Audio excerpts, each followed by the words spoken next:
Keyshawn Martin is back to receive, and Pat McAfee will kick off. He is their punter and kickoff specialist, with Adam Vinatieri doing the field goal kicking and extra point kicking. And with the roof open, as we say, they used to open up the roof here a lot. The stadium opened in '02, but not very often in the last 2.5 seasons. And here we go from Texas. Keyshawn Martin about 4 yards in. Will bring the ball back out to the 27-yard line. And now the crowd will respond to Case Keenum, who played his college ball here at the University of Houston. He actually played 5 seasons because he had a couple of medical red shirts. NCAA career leader in passing yardage, so well known in these parts. Undrafted, practice squad all of last year, number 3 guy behind Matt Schaub and TJ Yates until 2 weeks ago when he gets a start in Kansas City. They lost the game, but he played well. Out of the pistol, right to the air, good protection, and the first pass is incomplete, intended for Foster, broken up by Angerer. And let's take a look at the Texans offense. Case Keenum, University of Houston, 3rd Ward Cougars. Arian Foster, University of Tennessee. Greg Jones, Florida State University. Andre Johnson, the U. DeAndre Hopkins, Clemson University. Garrett Graham, Wisconsin. Dwayne Brown, Virginia Tech. Wade Smith, the University of Memphis. Chris Myers, Miami Palmetto Middle School. Brandon Brooks, Miami of Ohio. Derek Newton, Arkansas State. 2nd and 10 from the 27-yard line. Keenum took almost every snap in shotgun or pistol in Kansas City.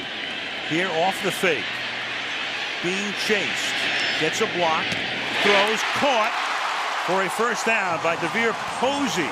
So extending the play and running around and keeping it alive, and several seconds later, after Eric Walden couldn't chase him down, he completes the pass. It's exactly what he did in Kansas City to create some big plays. They tried the bootleg action, it wasn't there, so he just scrambles around a la Russell Wilson and picks up a first down.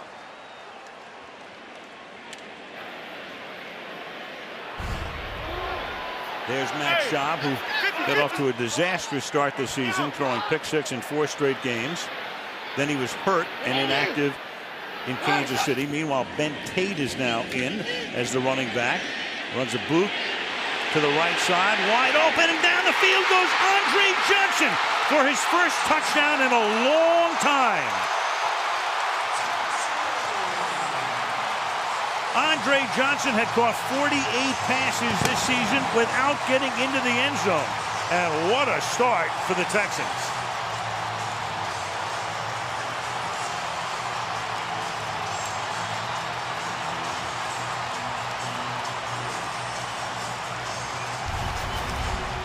How about this start?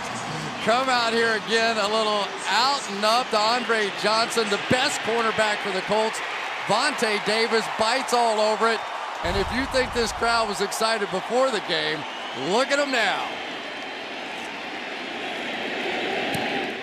Randy Bullock for the point after. Johnson had caught 74 passes going back to last season without getting into the end zone. We've played 1 minute. And the Texans lead 7-0. In order to throw the ball, you have to fool this guy every once in a while. Robert Mathis chasing the stretch play down the line, wasn't there for the bootleg. And then Andre Johnson working against Vontae Davis. Simple little out and up. Davis goes for the interception, and it is over. And Case Keenum, as advertised, as he has done so many times at the University of Houston, as he did against the Kansas City Chiefs, delivering big plays already.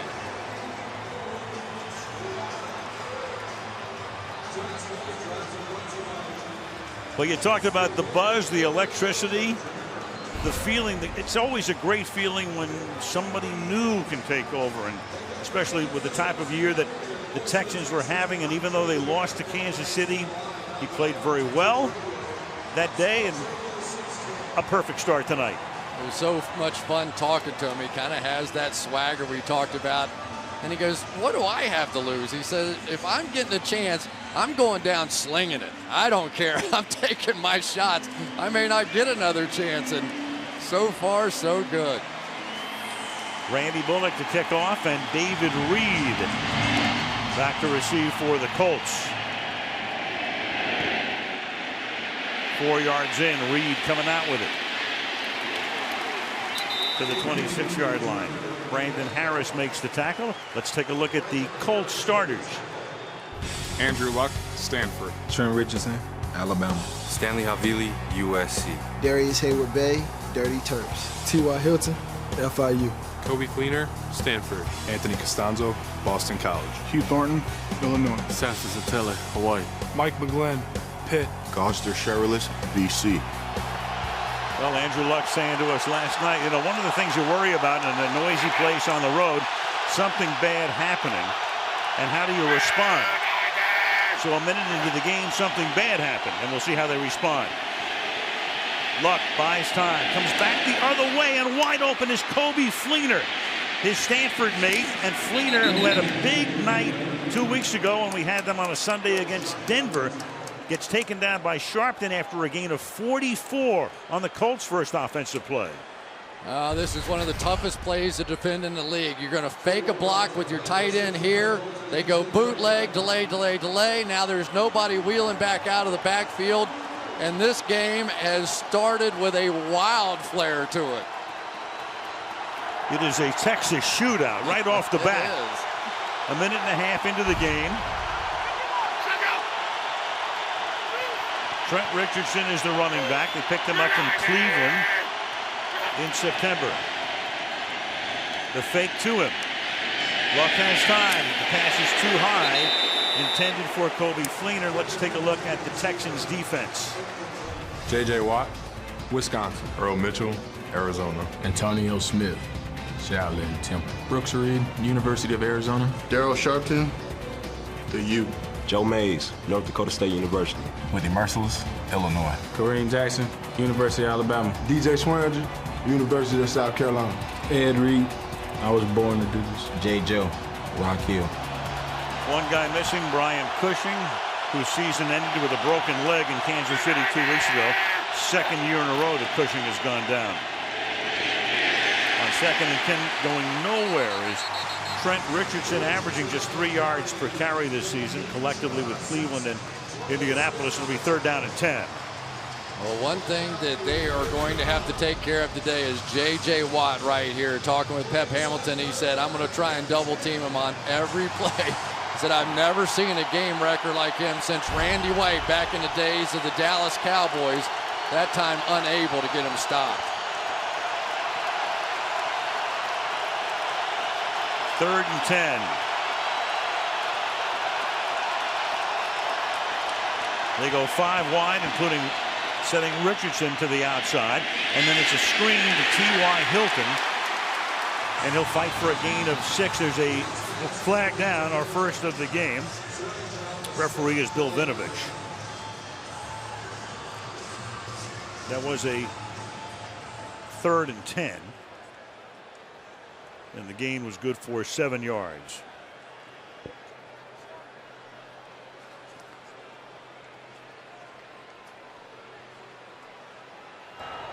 Ineligible receiver downfield. Offense number 64. 5-yard penalty. Repeat 3rd down. Or do you want to decline it? If you want the penalty, he said. So their option is, do you want it to be 4th and 3 and in field goal range, or do you want it to be 3rd down and assess the penalty? Penalty. They've elected to decline the penalty. Well, yeah, as long as you have Case Keenum around, you're just going to score about 60 points. They're on it's changed strategy. Usually you come in against a terrific young quarterback in Andrew Luck. You want to try and limit all their points, but they have a little confidence in what their offense can do finally. That was a pretty interesting call. I mean, it could have gone either way for Kubiak. Because you know, if you decline it, you have a 42-yard attempt, which is pretty easy for Adam Vinatieri, the oldest player in the league. He'll be 41 at the end of December. And the kick is blocked, so it works out perfectly for them. It's blocked, and coming back the other way, inside the 30 is DJ Swearinger. So everything perfect right now.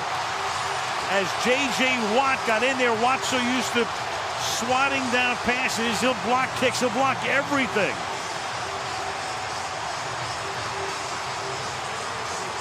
This guy's got radar. J.J. Watt right over this gap right there. He's going to get those big paws up and get another one. And it falls perfectly to Swearinger on the outside. Boy, everything is breaking perfectly for this team that knew this was it.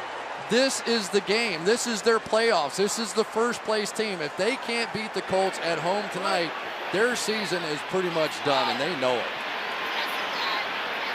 Terrific first 3 minutes for the Texans. Everything going right.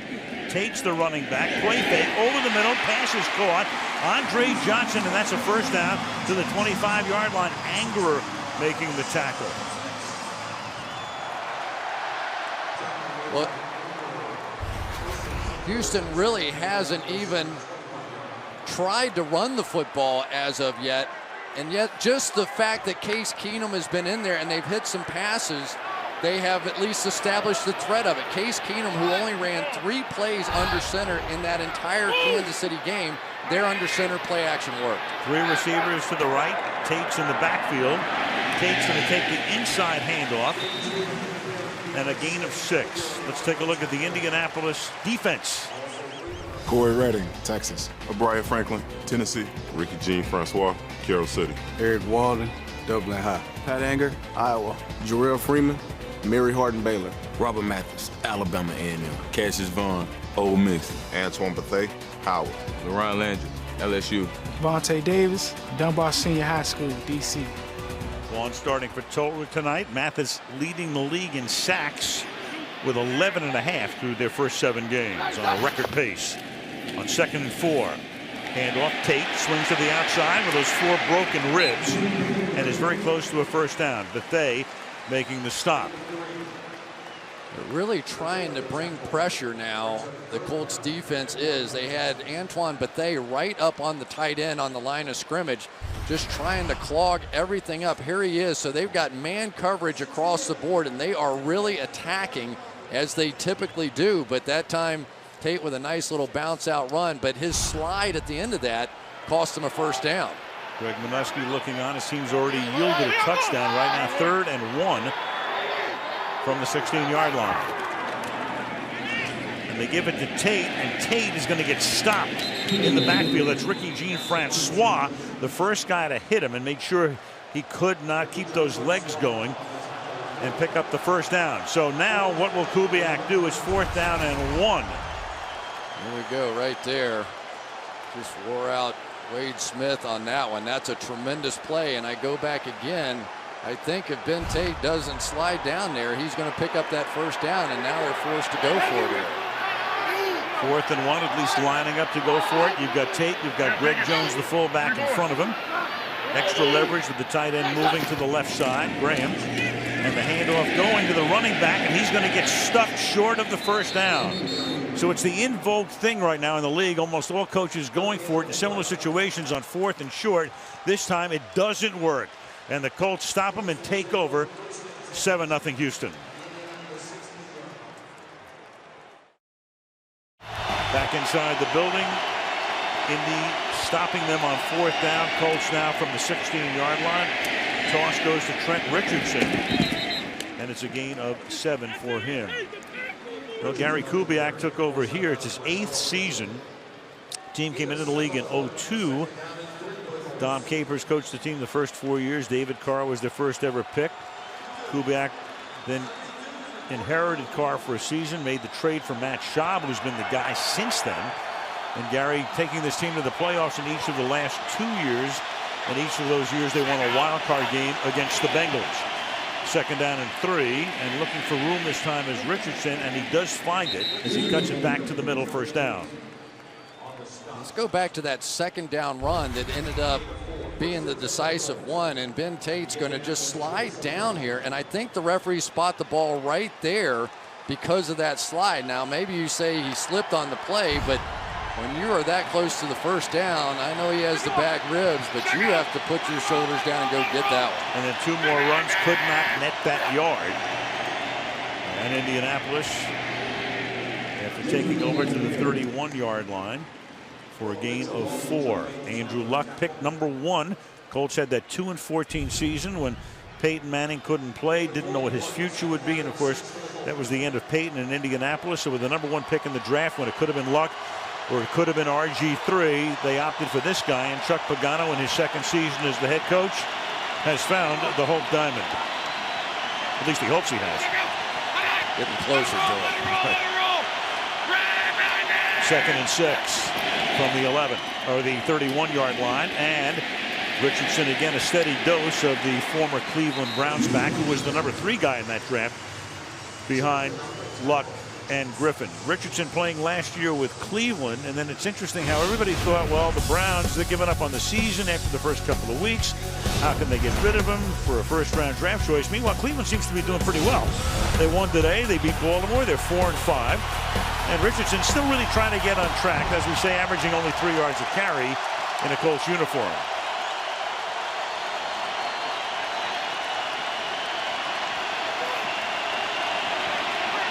Third and 4.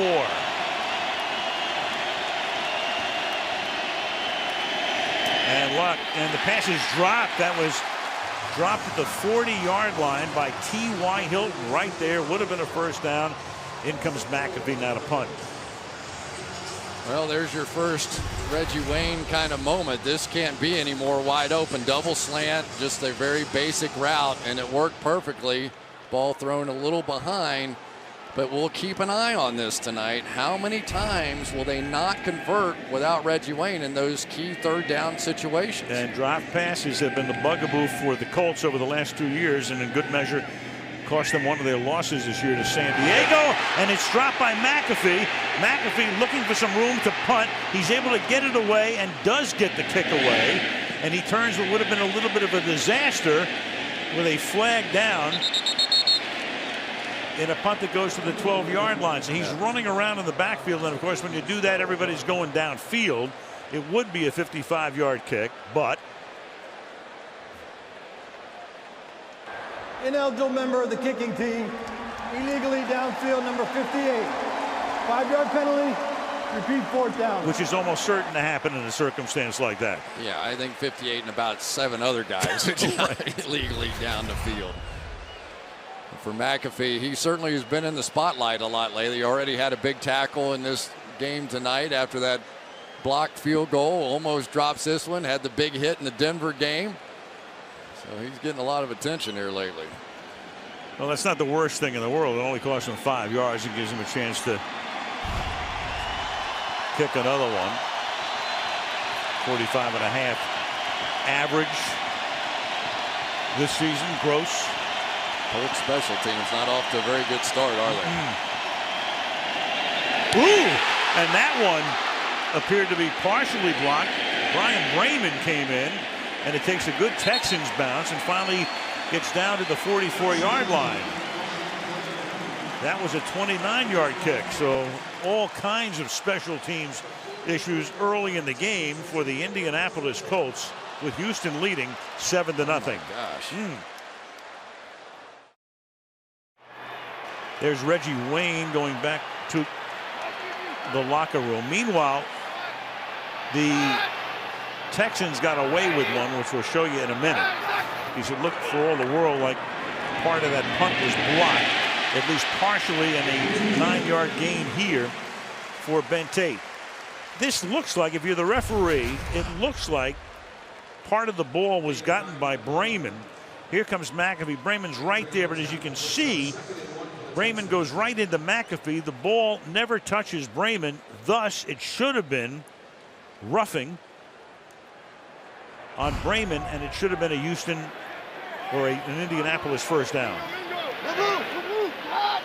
But it's a judgment call and not reviewable. So it's 2nd down and 1 at the 48-yard line, and Tate goes to the outside and then takes it to the 41-yard line for a first down. Well, this is sort of an interesting twist for the Houston Texans, a team that typically has to try and run the football to set up their passing game. They come out tonight with Case Keenum and throw the ball all over the park, which now has established their ability to run the football. Now they get back to their stretch play. Now they're cutting people on the ground. Now they're starting to look like the Houston Texans. Tate is in there with that hamstring issue bothering Foster. Tate's done the heavy lifting to this point and carries here for no gain, tackled by Robert Mathis, and Tate has already carried the ball now 7 times for 25 yards. Well, Robert Mathis probably doesn't get enough credit for this, and that's his ability to play the run, and he will take chances, jump inside on occasion. That time he just felt it and took over on the run. But 11.5 sacks already for Robert Mathis, on pace to take a shot at Michael Strahan's all-time sack record, but a very complete player and a guy very happy to be getting a chance to play on that rush side of this defense. 2nd and 10. Fine time again. Keenum going deep, and it is caught. Andre Johnson again for the touchdown. Perfect pass over the head and arms of Antoine Bethea, 41 yards, and the 2nd touchdown for Johnson tonight. Well, Andre Johnson doesn't even know what he's going to do. Watch Andre right in the middle of the field. He's just going to kind of slow down. He doesn't know where his quarterback is, and then he sees the ball in the air and takes off and just goes to get it. You better not relax on Case Keenum, because I don't think he knows what he's going to do. I don't think Andre Johnson knows what he's going to do. But so far, he keeps sticking the ball in the end zone. Texans cash in after they get away with what should have been roughing the kicker. The extra point by Bullock is good with 4:13 to play in the opening quarter. The Texans trying to snap a 5-game losing streak, lead 14-zip.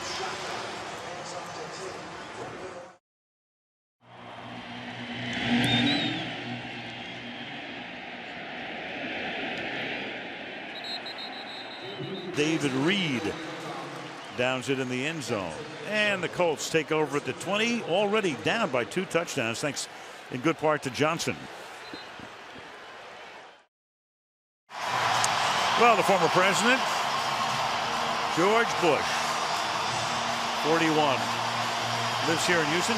Former Secretary of State James Baker, Houston resident as well, taking in the game here at Reliance Stadium, and right now their team up 14-0. The ball at the 20-yard line.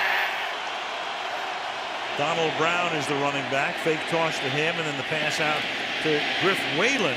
And Whalen is going to get a lot of opportunities now with Reggie Wayne down. Whalen, who played at Stanford. Pep Hamilton was the offensive coordinator there for Luck and for Whalen. So the Cardinal connection here. That's a gain of 6 at 2nd down and 4. And Griff Whalen is going to be the guy asked to fill some of those shoes of Reggie Wayne, former roommates with Andrew Luck at Stanford. So between he and Kobe Fleener, there is plenty of old connections for him to fall back on from his Stanford days. Here's Brown, and Donald Brown down the sideline. And out of bounds he goes, pushed out finally by the longtime former Raven Ed Reed. Now in Houston, year number 1 here, 24-yard gain. Throwing the old stretch play back on him. Watch Gosder Sherilis over here on the backside making that final push.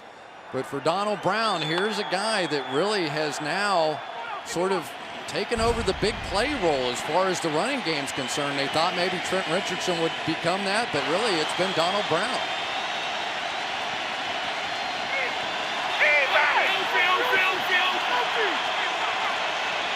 From the 50 on 1st down. And Luck jostled as he throws, intended for Whalen, covered by Jonathan Joseph. 2nd down and 10. But see, that's the perfect example right there of a position before in which Reggie Wayne is the guy that Andrew Luck just looks for. In this case now, you could see him sort of scanning the field a little bit. Griff Whalen was on this side. He didn't get the first look. He sort of relaxed on the route when he saw Luck looking away from him. They're going to have to find some inside energy from a receiver to make this offense work now.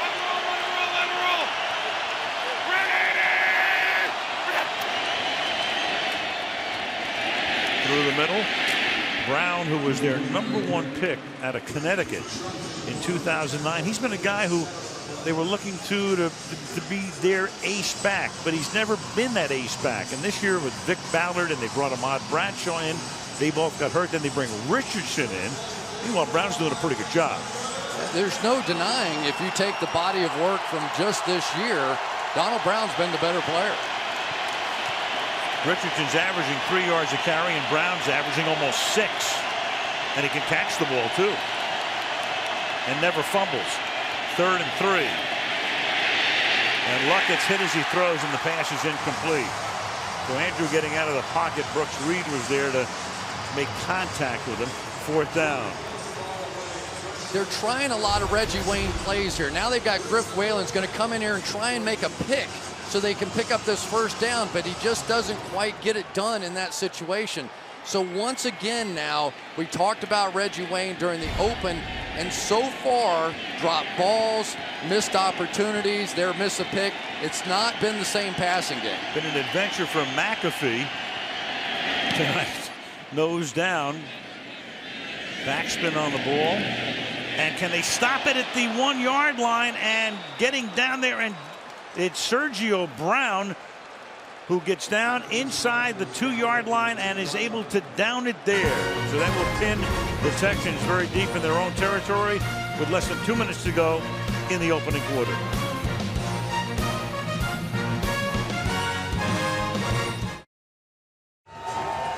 Case Keenum, making a name for himself in the pros as well as in college. Raised in Abilene, Texas, about a 5-hour drive. Went to Wiley High School, won the state's that school's only state title. Then at Houston, he played 5 seasons there, plus he had a medical red shirt his first year. Had 9 touchdown passes in 1 game. Most career TD passes and passing yards in Division I history. He spent 6 years at that school. Then he doesn't get drafted, signs as a free agent here. Thus, here he is. You think of him as a rookie, though he's not. He's 25 years old. Ben Tate is the running back. We haven't seen Foster but for a play or two early in the game as he comes back from that hamstring injury. Gain of 2 here. Freeman makes the tackle, and we check in with Michelle. Well, and you won't see Arian Foster for the rest of the night, Al. He is out with a back injury. He's on the bench in street clothes. Was a game-time decision this week because of a hamstring. Now with him out, that leaves Ben Tate with the 4 broken ribs and rookie Dennis Johnson, who just got here Monday, to carry the load. All right, thank you, Michelle. And they picked up Johnson, who played his college ball at Arkansas. They also have Greg Jones, the fullback, who can carry on occasion, and that pass is nearly picked off Vontae Davis, who got beat for a touchdown here earlier tonight, but played a tremendous game, in particular against Demaryius Thomas 2 weeks ago when they beat Denver. Yeah, this is an almost by Vontae Davis and an almost by Case Keenum. At some point, as a young player, this is what you worry about. He is such a gunslinger, and he wants to just go ahead and fire it around. But you also have to understand that's a pretty good pro on the other side you're trying to pick on, and you got him once, but be careful down here. Picked him up from Miami in a trade. Colts have made more trades than any team in the league over the past couple of years. On 3rd down and 7, that's caught on a slant by Andre Johnson. Having a huge night to the 23-yard line he goes. Cassius Vaughn taking the spot of the injured Greg Toller. Makes the tackle. That's 4 catches, 137 yards, and 2 touchdowns tonight for Andre Johnson. Kind of a bunch formation on the outside, and the 2 wideouts are going to run up the field together, and then Andre Johnson is going to come back underneath. And Andre Johnson has to be absolutely thrilled until that catch. He already had 3 catches for 119 yards and 2 touchdowns on the night. That is production he just has not seen this season, and in part because of the issues Matt Schaub has had this year. And Keenum throws, and that's incomplete, intended for DeAndre Hopkins, their #1 draft choice, 2nd and 10.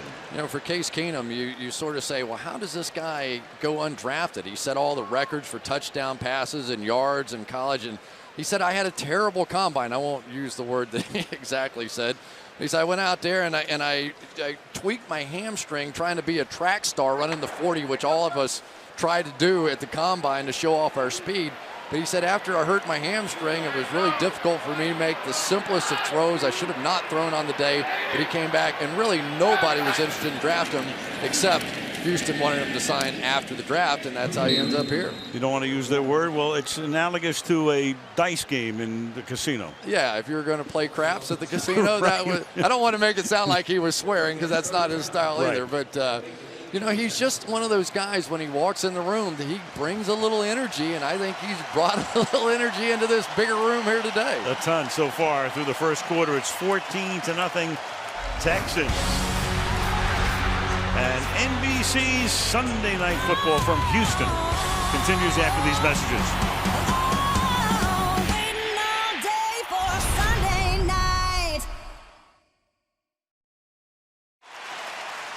Well, Bum Phillips, a very, very popular man in these parts, and there's his son Wade, who is the defensive coordinator. J.J. Watt looked very much up to Bum Phillips. He died October 18th, a couple of weeks ago. What a life he lived at the age of, died at the age of 90, so close to Wade. He shares so many similar traits, and of course patrolling that sideline with the cowboy hat. It was beautiful. Al Michaels, Chris Collinsworth, Michelle DeFoya start the second quarter in Houston with a 3rd and 8 pass that's incomplete. We had a safety blitz that time, forcing the issue from Landry. You know, just talking to Wade Phillips a little bit about his dad. He said, you know, my dad was my high school coach. He was my college coach. He was my mentor. I coached with him in the pros for 11 years, but more than all that, he was my hero, and he still was struggling with his emotions talking about him, but it really has been a bit of a galvanizing force for this football team after they all sort of collectively went to the service. Leckler's kick is fair, caught by T.Y. Hilton. Well, Bum Phillips, Oilers head coach between 1975 and 1980, the Love Ya Blue years, and Earl Campbell, and a lot of success in the Astrodome. And Bud Adams was the founder of this team. The Oilers came into the American Football League. 8 teams came in 1960. Adams, one of the originals, and then moved the team in the mid-90s to Tennessee. And of course, they right now are the Tennessee Titans. And then the new Texans came here with Bob McNair in 2002. But both of them legendary figures in this area, as Andrew Luck on first down is chased out of the pocket, extends the play, and the pass is incomplete. J.J. Watt was chasing him, and it will be 2nd down and 10. You know, Andrew Luck didn't like that one, but a first down play action pass usually means you're going to take a shot, and T.Y. Hilton got behind Joseph here. I think there's enough room there to try and throw that one in. J.J. Watt applied a little pressure, but you'll see he gets behind. There's a chance. That one-on-one situation with a chance to throw it over the top is what you probably were looking for on that play, in the double team, no match for J.J. Watt. 2nd down and 10.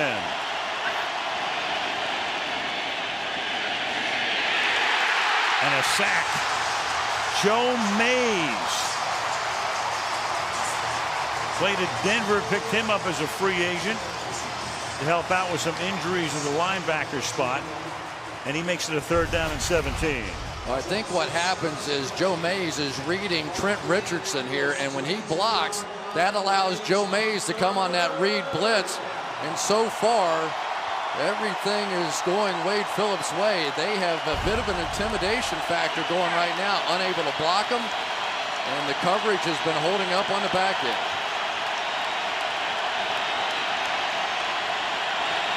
3rd and 17. It's a 4-man rush. Luck under pressure again, and Luck's going to get sacked, and he's going to lose the ball, but they may rule it dead at the 15-yard line. He was in the grasp at the 15-yard line. Watt, of course, was in there, and that's where they're going to rule it. Play was over at that point. Al, every once in a while, you see emotion take over a game. This defense has been waiting on their offense all season long. And now that they're getting some points, now that they're getting some play out of their quarterback, the emotion is almost just exploding out of this team defensively, and J.J. Watt has been borderline unblockable so far in this one. Back-to-back sacks worth 24 yards. The ruling on the field is the quarterback was in the grass, progress was stopped, 4th down. That is, as we said, in the grasp, and so once that was ruled, There is no sack. The crowd, of course, there is a sack. The crowd wanted a fumble and a recovery. They see the replay, and of course that gets them even crazier, but that's the ruling. Well, two people grabbed the quarterback, and he was doubly in the grasp. It was a good call.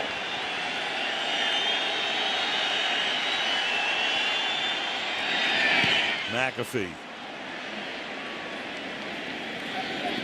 Fair catch not called for, and this is Keyshawn Martin grabbing it and taking it out of bounds near midfield. 13:07 to the half, 14-0 Houston.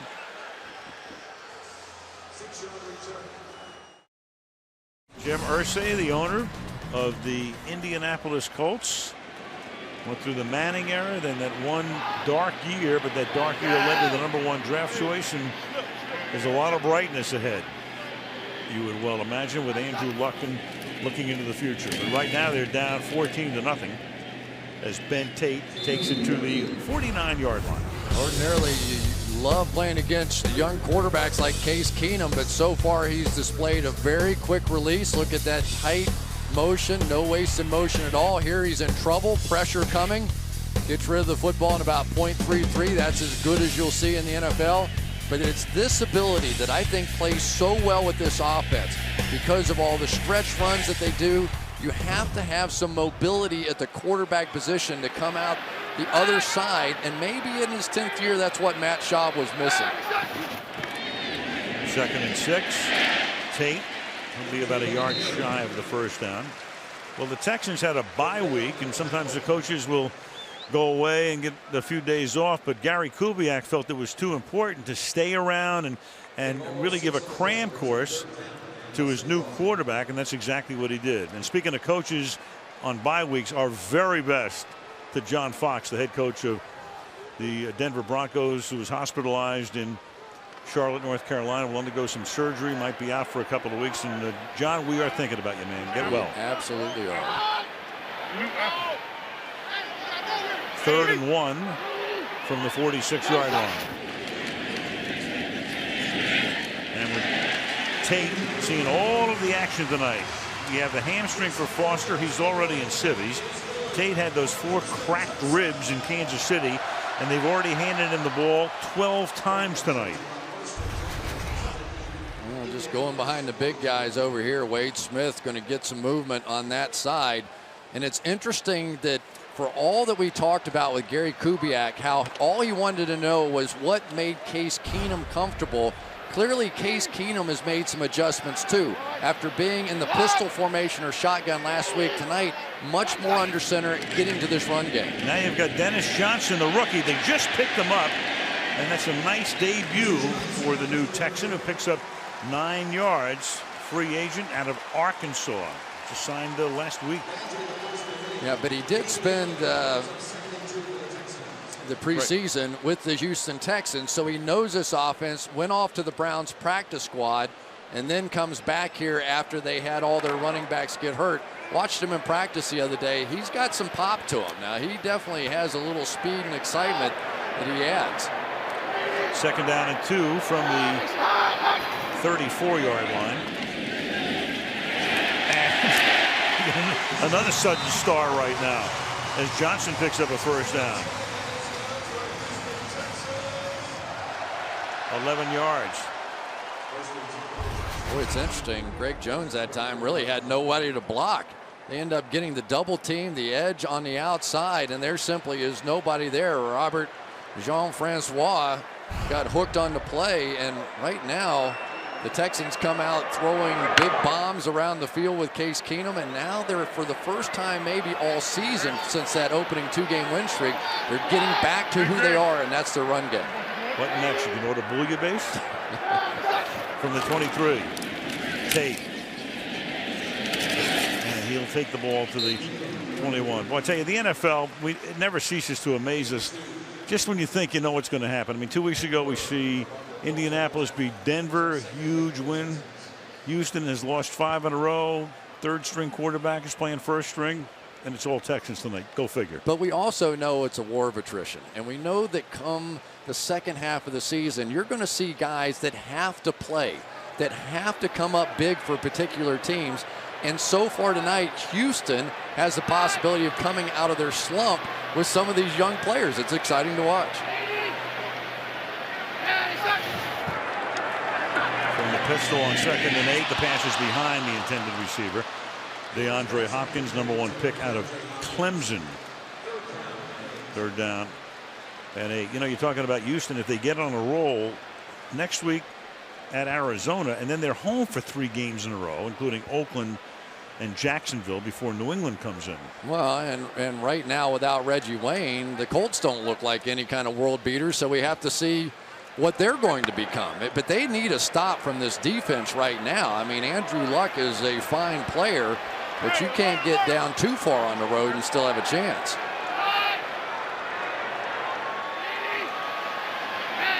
Third and 8. That's Garrett Graham in the backfield. And you send him out into the pattern. And Keenum will not get away. Will the ball get, as it's ruled down, the ball was headed out of bounds. Eric Walden was there, and just for a moment it looked as if the ball might be alive, but they ruled it down. But Keenum rolling to his left, and his knee could have been down first. That's the ruling here. The knee goes down, and that's the end of the play, and the ball comes loose, and once the knee goes down, that's it. Well, but that's a significant play, and that's one that Case Keenum is going to have to learn, because he was in a much better position for this field goal. All he had to do is take the ball and flip it towards the line of scrimmage. He was outside the pocket. Let's see if it costs his team. Bullet 49-yard attempt, and that one is no good. Started out wide left, looked like a screwball coming back. Might have gotten through, but no, it's just wide. Field goal no good. Indy gets the ball down by 2 touchdowns. Reggie Wayne, who's already had knee surgery here tonight in Civvies, one of 9 players in the history of the league with 1,000 or more catches, 189 consecutive games. That's about 12 years worth.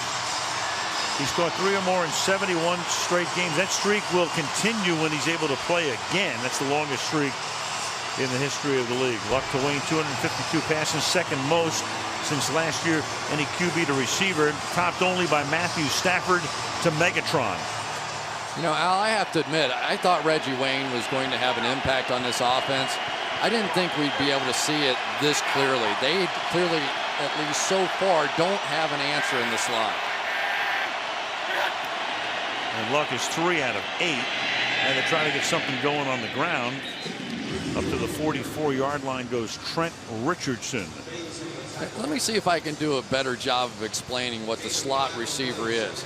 He's the guy that has to read the defense and the blitzes in the same way the quarterback does.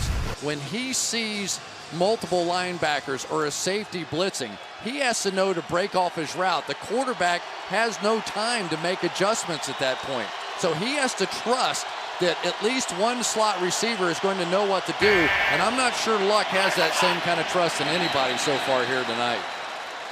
Mike McGlynn, the right guard, moving. False start. Offense, number 78. 5-yard penalty, still 2nd down. Well, there's no question that a guy like Wayne makes the other guys better. T.Y. Hilton and Darius Hayward-Bay, so they have new roles right now. You got to find that other guy. Will it be Griff Whalen coming out of the slot? But you did a very good job of explaining that, I thought. But you know what? Their roles are simplified because Reggie handled so much of the mental aspect of the game inside. The one guy that could do it is T.Y. Hilton. He's a very intelligent young player, studies hard, and now he's in that position. 2nd and 10.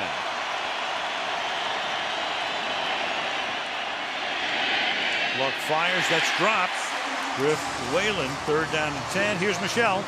Well, as we mentioned, Reggie Wayne is here tonight. He's watching the game in the locker room. He told me it was important to be here to support his brothers, his family. He gave the speech, as I mentioned last night, to his teammates. He said whether it's your 1st year or your 13th, it can end in the blink of an eye. He said, I'm living proof of that. And Al, he told me it was good for him to be here, good for his mental health. Yeah, we saw him before the game, Michelle, and he was in good spirits. I mean, for a guy who is not playing for the first time in a dozen years, but means so much to this team just to be around. 3rd down and 10. Pressured again is Luck, and the pass is incomplete. You had an all-out assault on the quarterback. Whitney merciless leading the charge, and Luck right now is 3 of 10 for 56 yards. And Wade Phillips is starting to see what I'm seeing, that there's not a comfort level with these slot receivers. Here they come with the blitz. There was no break off, there was no quick throw, there was nobody looking for a quick throw, and so Andrew Luck had to throw it away. McAfee to punt. His 4th of the night upcoming. Keyshawn Martin back to accept it. Falls for the fair catch and makes it at the 10-yard line. 6:50 remaining in the first half at Reliance Stadium. 14-0 Texans.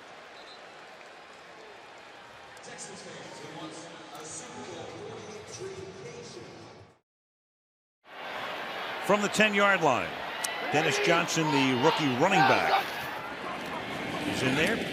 Play fake to him. Pressure is put on. He gets away, throws to Johnson, and it's caught along the sideline.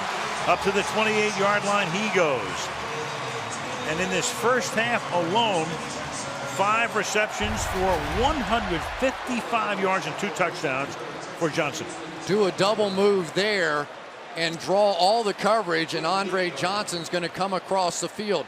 But there is only one reason that this passing game is doing better tonight, and it's because Case Keenum has been able to move around, buy time, give his receivers more opportunities down the field. Keenum fires a little low, trying to hit Johnson again, incomplete. But they came in on a safety blitz to pop Keenum. Well, and they're now going to the Kansas City strategy because Case Keenum made a lot of plays against Kansas City early on in that one, and then the Chiefs started firing the blitz at Case Keenum, and he knew it was coming. He said, listen, in this league, if you have trouble with something, you're going to see more of it. So he understood well that players like Antoine Bethea and LaRon Landry were going to be coming out of the secondary, and they have been. But he has found enough time to at least get the ball out, whereas in the last game he played, he was having some problems and taking sacks. Sacked only once tonight on 2nd down and 10. He's going to give the ball to Tate. Tate will take the ball to the 30-yard line. Short gain. Under 6 minutes to play in the opening half. It'll be 3rd down and 8. No, for Chuck Pagano, he's not used to seeing his ball club in this position, but as Pep Hamilton put it, he said, listen, we have to be committed to pain in this game. We understand we're coming in here. This is a desperate football team. They're probably going to put us in a vulnerable position early on in this game. He said we just have to keep hammering on them, and we'll come out of it all right. 3rd and 8. A lot of time over the middle. Pass is incomplete. Good coverage that time on Hopkins, and it will be 4th down and 8. This is one of the least favorite moves for any defensive end. Watch the guard, Brandon Brooks, come back for the rib shot.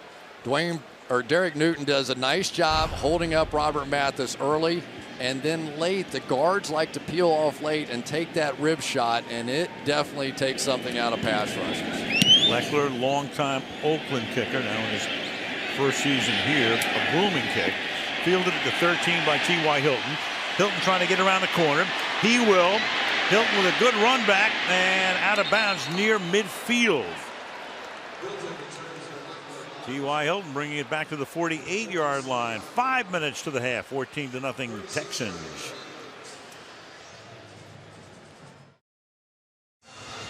Well, we've talked about Case Keenum and his roots to Houston, but then there's Andrew Luck. This is really his hometown. Because Andrew Luck, his dad played quarterback for the Oilers. Oliver, from 82 through 86, was a teammate of Archie Manning. And then Andrew went to Stratford High School, 3-year starter. How'd he do in as far as the grades were concerned? All he was the valedictorian. In 2008, that led him on to Stanford. So very much his hometown as well. And Luck on 1st down, going deep off play action, and a flag is thrown. Kareem Jackson made contact with Darius Hayward-Bay, and interference is the call. That's the same play that he opted not to throw earlier to T.Y. Hilton. Exact same first down, play action. Remember now, tangled feet, not supposed to be there. So that's not pass interference, but this one looked like more than that. Pass interference. Defense number 25. Spot foul. Automatic first down. Here's what Darius Hayward-Bay can do for you. Run by defenses. Kareem Jackson in trouble, grabs the right side of the jersey, twists it, and that's what they call him for.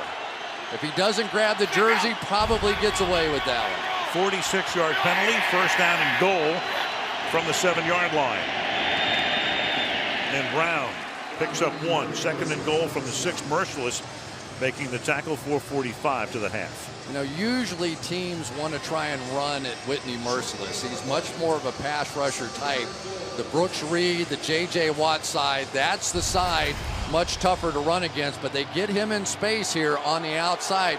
Works his way off the guard block and makes the play. He's had a good year so far.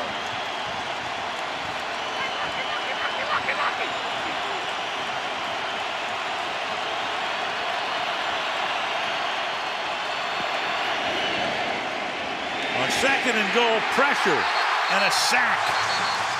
Antonio Smith getting in there.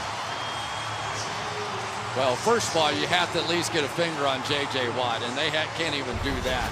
J.J. Watt working against Sherless is going to come inside, and then late you're going to get Smith here. But if J.J. Watt flashes in your face, you have no chance. That time they had Kobe Fleener flanked out on a linebacker. Luck was trying to go that way, but immediate pressure didn't allow him to do it. Third and goal from the 11. Under pressure again. And they hit his arm as he throws. Antonio Smith, good series for him. So it's 4th and goal. Houston defense doing its work, holding them to a field goal attempt. That Houston defense, amazingly enough, first in the league in allowing yardage and 27th in allowing points because they've given up so many return touchdowns. Well, this is just a meeting at the quarterback, and sometimes you can just tell, Al, when a quarterback is in this kind of pressure situations, there are go-to guys that he can't find right now. Trying to put points on the board for the first time in the game. Vinatieri bangs it through from 30 yards. 3.5 to the half. It's now Houston 14 and Indianapolis 3.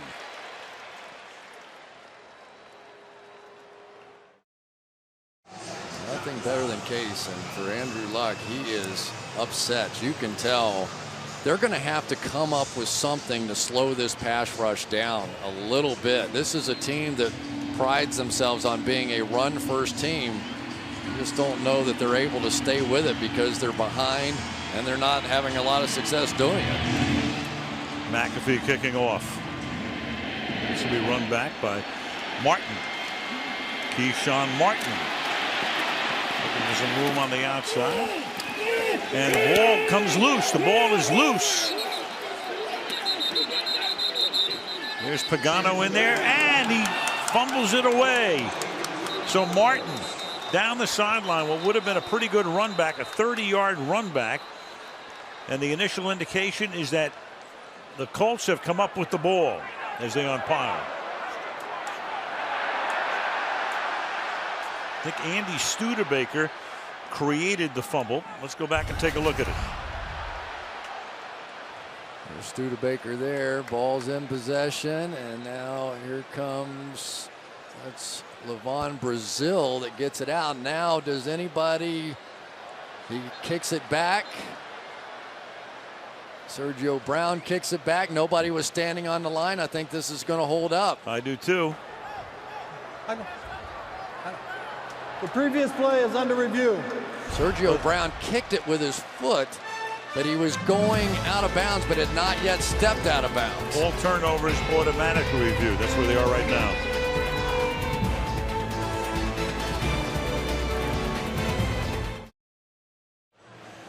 All right, they're looking at two things here. Number one, was it a fumble, which it clearly is, as we'll show it to you with Pagano and Kubiak. So the ball is out. Martin wrapped up by Studebaker. Here comes Brazil. He's going to strip it out. So the ball is alive there. The only question would be 15, Brazil. Is he out of bounds at any point while he's touching the ball? That's the other element to what they're looking at right now. If he's not, it's going to be Indianapolis's ball. He's touching it. He's not out of bounds yet. Does it hit off his knee as he goes out of bounds? I think this is going to stand as called on the field. I do too. You don't see enough evidence there to say that it was when he was out of bounds when he was touching the ball inbounds. Here comes Vinovich. I think it's going to be confirmed.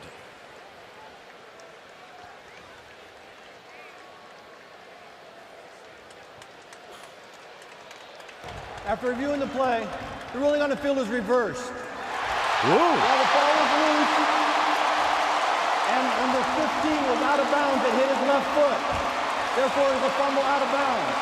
The ball be placed at the spot of the fumble. Houston's ball, first down.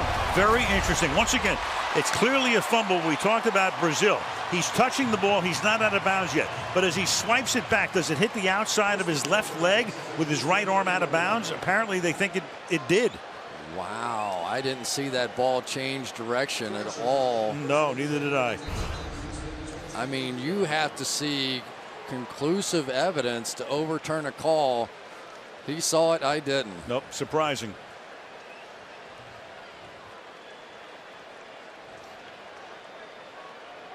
Obviously a big break for the Texans, not having to give the ball away at the 28-yard line. I don't think Chuck Pagano believes it either. No.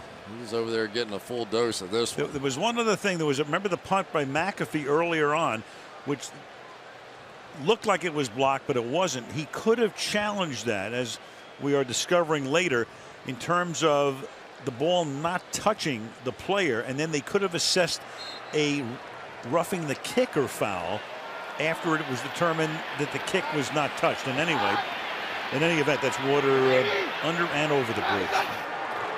From the 28-yard line, took the whole bridge down. Here's Dennis Johnson for a gain of a couple to the 31. And just typically when you see it, you can tell when a ball changes direction. Let's see. They're saying that that ball never altered its course. Before it leaves his hand, they're contending that he was out of bounds. No, he said it hit his foot. Right. Well, and while he was out of bounds, I didn't see it hit his foot. Not on that replay. 2nd and 7. And this is Dennis Johnson once again. It's going to be 3rd down and short, 3rd and 2 coming up. Whether it touches or not is almost impossible to tell. Just watch the flight of the ball. There, the ball is off his fingertips. Now he says it hits his foot on the back end. It sails over the foot. That ball never alters its course at all. I just don't think that was the right call. No, it has to be conclusive to overturn it. You saw the Colts all figuring that it was going to be their ball. We're going to tick down to the 2-minute warning here. And that was almost assuredly at least 3 points off the board now. So 2 minutes remaining in the opening half, with the Texans leading by 11 points.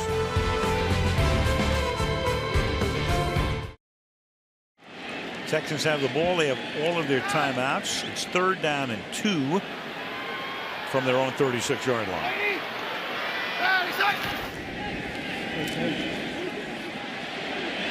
Keenum throwing downfield. He's got Johnson again.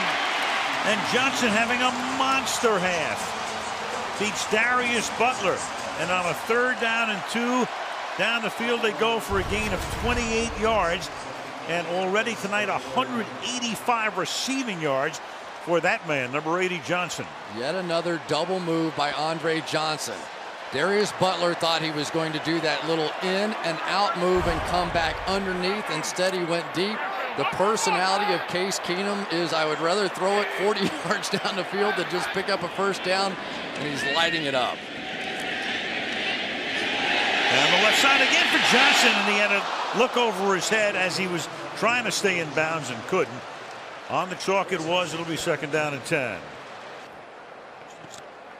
Boy, this was a chance for Andre Johnson. He definitely had an opportunity. See the single high safety in the middle of the field, so he knows he's just got one-on-one on the outside. If he could have found a way to drag those feet in bounds, but just barely thrown too wide by Case Keenum to be able to make that play. But it's the mentality that I'm enjoying watching more than anything else. Instead of all these little throws that were really the trademark of Matt Schaub in this offense for the first half of the season, defensively, all that tape the Colts watch, you got to throw out the window at this point, because this kid wants to throw everything down the field. Right now he wants to take a timeout, and he's already thrown tonight for 196 yards, most of those, of course, to Andre Johnson. Texans quarterbacks this year, there's Keenum up to the minute.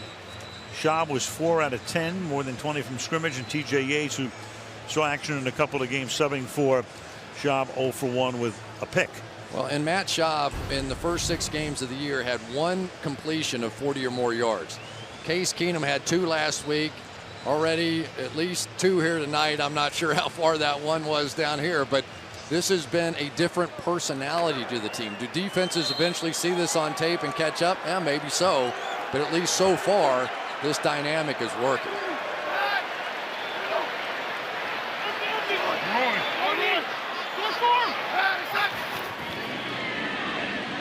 Second and 10. They'll dump it off over the middle. It will be caught. Taken to the 26-yard line. That's the tight end Garrett Graham. Tackled by Freeman. Well, that's a nice job out there by Ryan Harris on the right tackle position. He is now splitting time with Derek Newton, and that was a heck of a block there. So Kubiak running down the field calling for a timeout.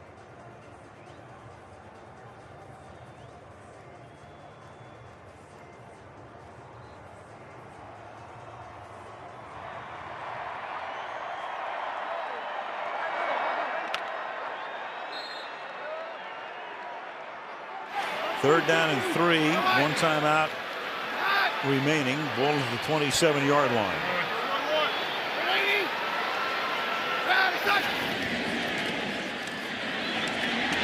Keenum's going to take off inside the 20, the 10 to the 5-yard line.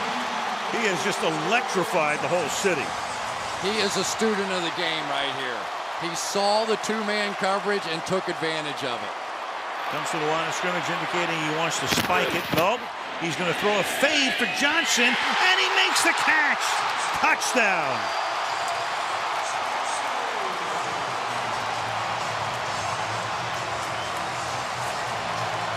Andre Johnson over Vontae Davis.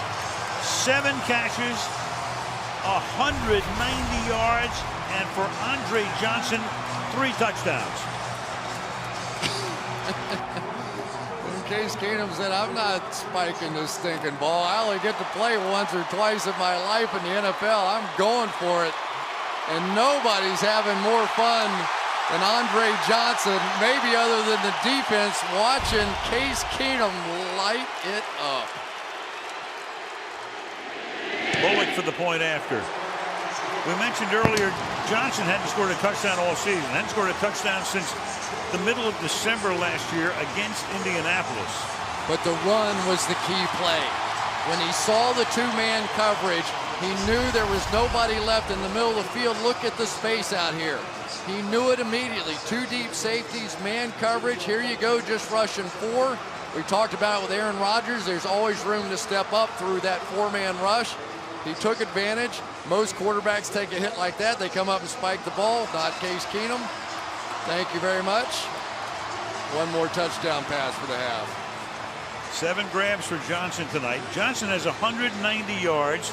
You all know about Calvin Johnson having the 2nd best receiving day in history last week against Dallas. The record is 336 receiving yards by Flipper Anderson of the Rams in an overtime game. Last 3 games, as you see, versus the Colts. So right now, Andre Johnson's on a pace to set an NFL record for receiving yards in a game, with a quarterback making his 2nd ever start. Yeah, I predicted that was going to happen. Of course. Yeah. It's been fun. It really has been fun. Just every once in a while, there are guys that play beyond their ability. You look at Case Keenum on the practice field, which we did on Friday night. you don't go, oh yeah, there's an NFL starting quarterback right there. He just kind of looks like one of the guys out there.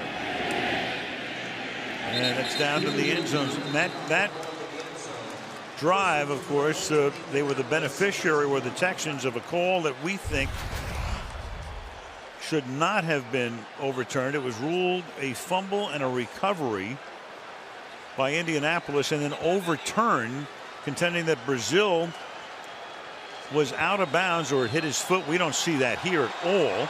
I can make a stronger case that his finger was on the ball at that point when Brazil was out of bounds. Right. But not the foot. I agree.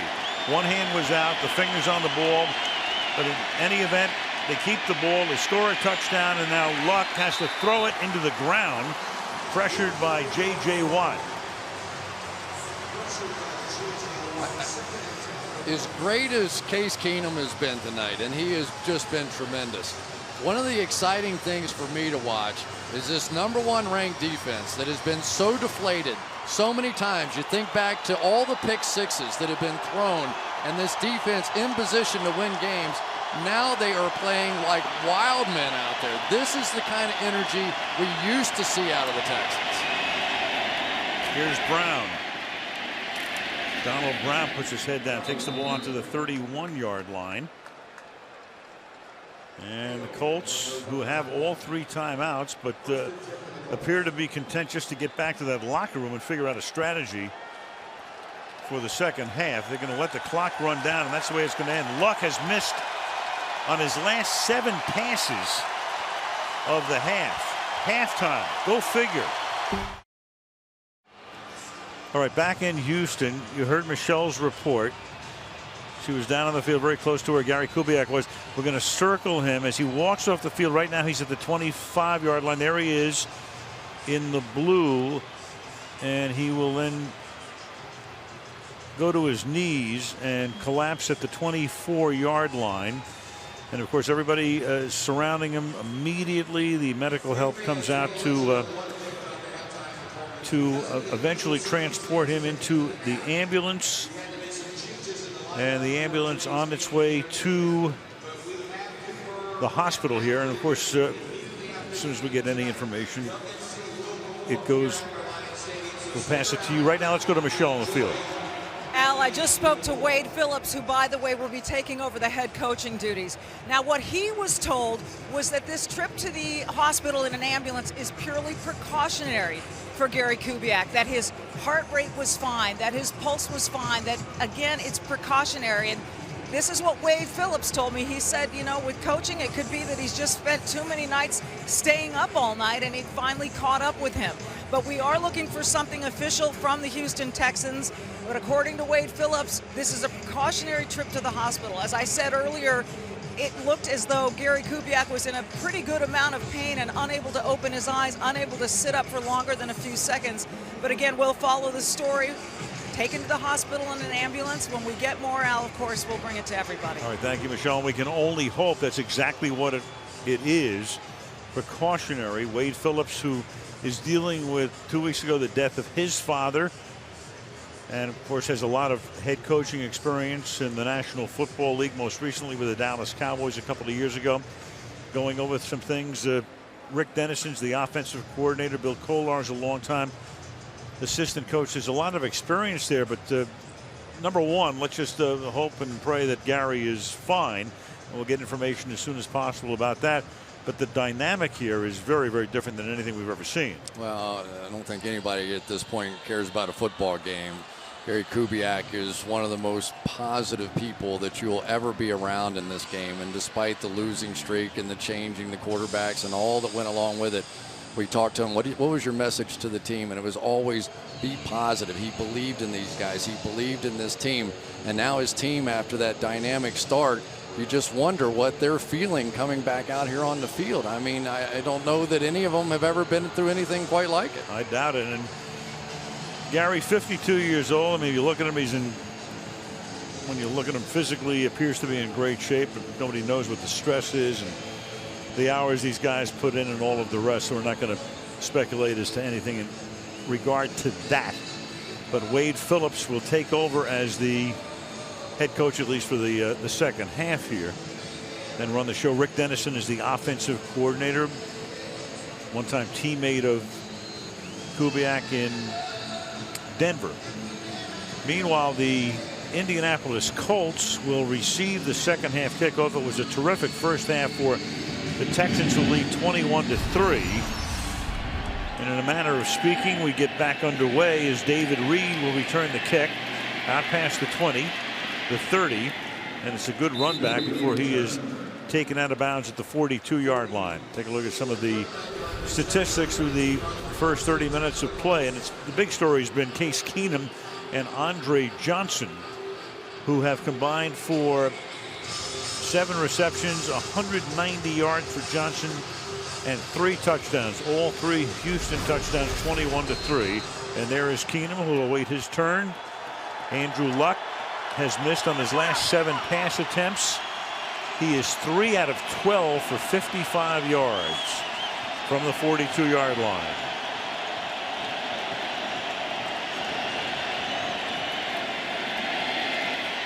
And Luck will step up, throw as he's moving forward, incomplete. That's 8 straight incomplete passes. That one intended for Kobe Fleener. Well, it's interesting. A couple of weeks ago, Andrew Luck told us sometimes when he just needs to get himself and his offense going, he runs the football. Here was an opportunity. I thought he could have maybe given his team a little spark. He obviously tried to work it into Fleener. Nothing wrong with that. But sometimes now, as the leader of an offense, you have to find a way to create a spark.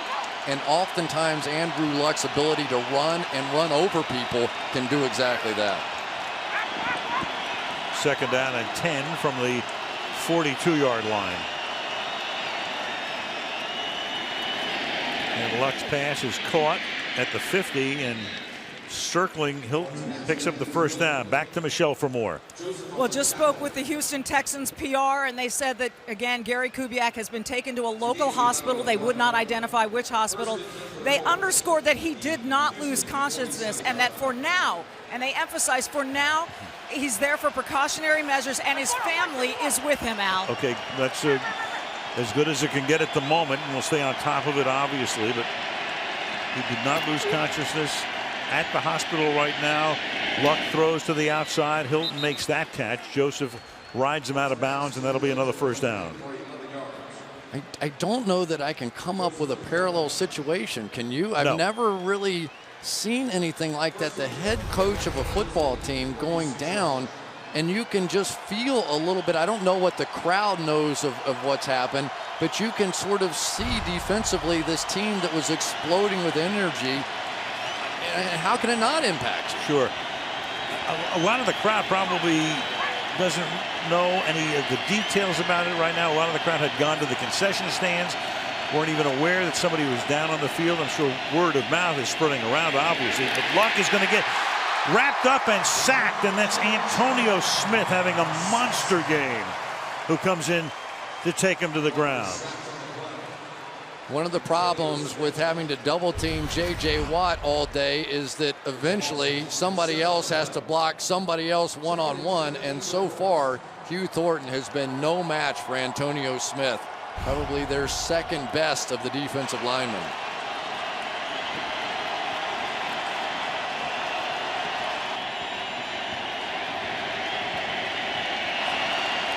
Second and 17 now from the 43. And that'll be caught, and getting about half the distance needed for the first down is Darius Hayward-Bay. Again, we talked about John Fox before, and the stresses of this profession. Football coaches, 90, 100 hours a week. Pizza at 11 o'clock. Not seeing your family. It's probably ridiculous. I've actually pushed for, in the past, the idea of opening the doors at 7, closing every NFL door at 7, and Chuck Pagano and his family probably would agree with that statement. And there's Pagano, a whole other story, of course, contracted leukemia last year. Third down and 6. Luck.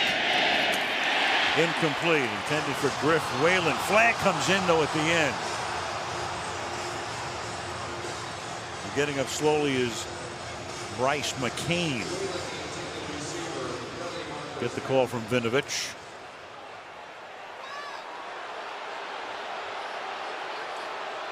Crowd looking at the replay. A little hard to tell. I think Ed Reed was the one that came in from behind there. Was their helmet-to-helmet After the play was over, personal foul, unnecessary roughness, defense number 20, 15-yard penalty, automatic first down. Well, that is Reed at the end of the play, coming straight at him. Going up to the head area, I suppose. It doesn't have to be the head. It has to be the head and neck area, which I guess that qualifies. They're going to say the ball was already gone.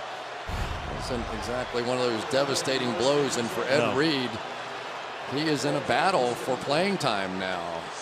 Shiloh Ko is the guy that played the first couple of games, and Ed Reed has not had those sort of Ed Reed-like plays this year, and he's been on and off the field. So that would have made it 4th down. Instead, it's a first down at the 17-yard line. Early third quarter, 18-point lead for the Texans, and the pass is one hopped by Levon Brazil. They can't even get off a quick screen now without pressure in the face of Andrew Luck. Merciless comes right around the edge, and nobody there to block him. And Luck had to sort of throw a Kent to Colby's sidearmer out here. Here you go. Coming right at him, and he sort of tried to drop down and throw it underneath, and one hopped it.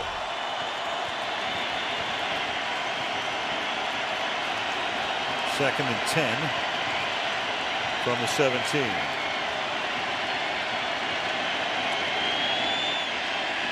Luck in the pocket, has time, throws high, intended for Hayward Bay, incomplete.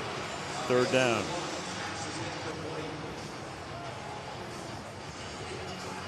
Well, at the tail end of that play, you're going to see Griff Whalen running a little wheel route here. There were two guys on him and nobody on Griff Whalen.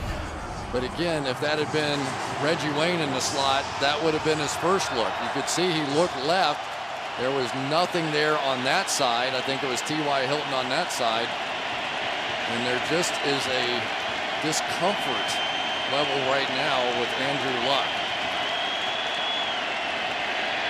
They're 0 for 7 on third down. You can make that 0 for 8 as that pass is out of bounds by 5 yards. McCain covering T.Y. Hilton.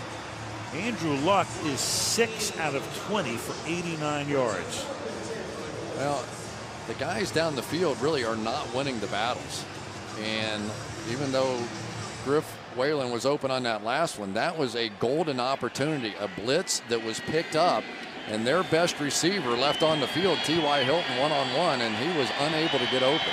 35-yard attempt for the oldest player in the league, Adam Vinatieri, at the age of 40, and he has accounted for all of the Colts scoring. 11:54 left in the third. 21-6 Texans.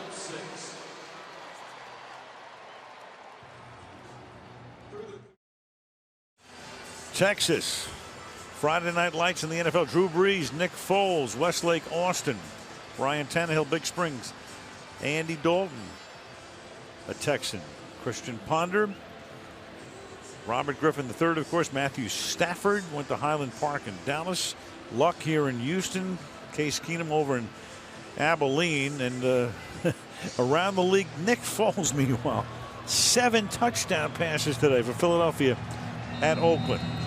So Peyton Manning did it on opening night to put his name in the book, and Nick Foles will join that very elite group.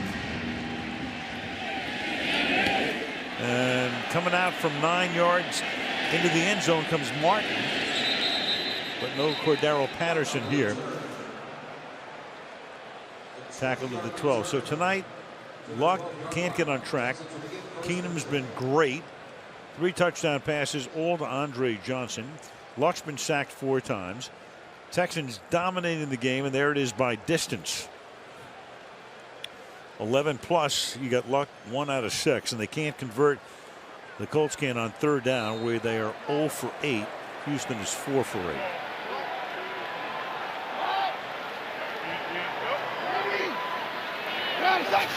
From the 13-yard line, Dennis Johnson to the 18-yard line. Gary Kubiak would call the plays normally, and again, staying on top of Kubiak being transported to the hospital. And Rick Dennison, Kubiak's longtime teammate at Denver, is the offensive coordinator, so that will be his responsibility right now. Carl Durrell is the quarterback's coach, so he'll be on the microphone to Keenum. 2nd down and 5.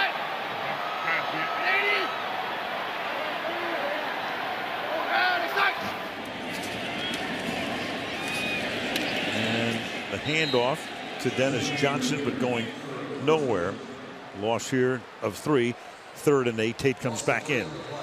And you just have to begin to wonder what kind of shape Tate's in right now, because we were seeing Dennis Johnson and how much Dennis Johnson knows of this offense, and he's not a big guy. Could he end up in pass protection situations and holding up? My guess is they're bringing Tate in at least for protections here, because this is when the Colts could very easily get pretty elaborate with some of their blitzes. And if you join us late, Arian Foster, who came out of the Kansas City game early with a hamstring pull, started tonight, got in for a couple of plays, but he went out with a back injury, so he's in civvies. Tate playing with 4 broken ribs, and Keenum is escaping around the left side, and he throws, and it will be caught along the sideline by DeVere Posey. Extend, extend, extend, pick up the 1st down. Well, no wonder he broke all the NCAA records. Nobody can tackle him. The guy's a ghost back there. Even when he gets in trouble, even when he's scrambling to his left, even when it looks like the play's completely over, he flips his shoulders, takes his right hand off the ball, puts it back on, and picks up the 1st down. Robert Mathis on the outside working against Dwayne Brown, and Mathis has not been a big factor in this game. No. Michael Strahan's saying, thank you, Dwayne. Yeah. Play action. Look at that time. Keenum throws. Caught. Tight end Garrett Graham to midfield. Gain of 21 to the Houston 48. Dwayne Brown working against the rookie Bjorn Werner on the outside, and he locks him down, which is why that Case Keenum, who was under siege a bit the last time he played against Kansas City, now is having plays that are developing 4 or 5 seconds. Dwayne Brown, one of the great athletes playing along the offensive line in the NFL. Ball spotted at the 47. Tate breaks loose. He's terrific after contact. It shows you why there as he gains 9 yards. Always among the league leaders in yards gained after initial contact. And I think they're going after Werner a little bit. They're trying to work Werner back in. He's been out with a foot injury for much of the year, but he is not able to really hold that edge on the outside, and you just have to wonder how healthy, how sharpened this defense is. So we will keep an eye on that and see if they continue to attack. Now he's off to the offense's left side.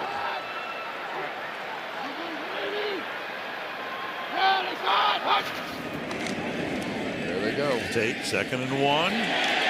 Hurdles. Takes it to the 34. So Tate tonight with the 4 ribs. Fractured 16 carries, 65 yards. Out here they go, knock out Werner, and Greg Jones going to lead up and through, but this is now the stretch running style that the Houston Texans have really been known for, and because of the ability of Case Keenum to come out on some of those bootleg plays, it's much tougher to chase these plays from the backside now, so they're not getting the kind of backside pursuit they're used to. Halfway through the 3rd quarter, fired over the middle, caught by the tight end Garrett Graham to the 22-yard line to move the change again. Well, now you've got a guy who dropped back from the under center position almost not at all during his college days. As a matter of fact, it was one of the big knocks on him in the combine. He looked a little silly doing it. Now in just 2 weeks' time, not only is he playing under center, he's throwing bullets when he drops back 5 and 7 steps. From the 22-yard line.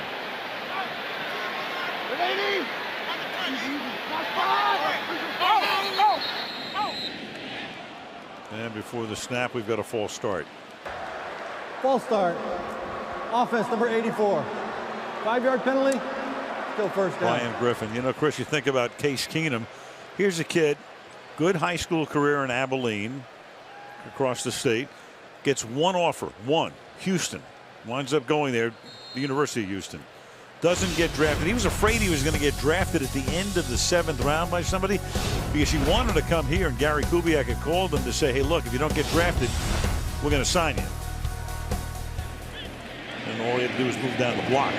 Ben Tate to the outside, tackled by Walden. Well, to give you a little idea of Case Keenum's personality, I was trying to come up with a way to softly sell the idea that, hey, you're not a very big guy. You know, he's 6'1", he's not a very big. And I go, well, you know, you're not exactly 6'6". And he turned to me and he said, not yet. I mean, and that's who he is. I mean, I really think now you get a chance to see. There's Case Keenum, Matt Schaub, who really looks much more the part of an NFL quarterback, 6'5", about 240 pounds, about the same size as Andrew Luck. But it has been the mobility and the decision-making and the throwing of Case Keenum tonight. He has been razor sharp. Well, one guy he's gone to school on through the years is Drew Brees, who's about the same size. And that is caught by Graham to the 24-yard line. And that's going to make it 3rd and 11. Well, if Robert Mathis is the best pass rusher in the game, Dwayne Brown has got to be the best left tackle in the game right now because he is winning that battle. And I've just got to believe at some point they're going to flip Mathis over to the other side and let him take more of a shot at Derek Newton and Ryan Harris over there. But right now, Dwayne Brown, who they talk about in practice, sometimes he'll run 50 yards down the field just to try and go hit some defensive back, and he's quicker and more athletic than they are. And now a timeout is taken by the Texans. 21-6 Houston.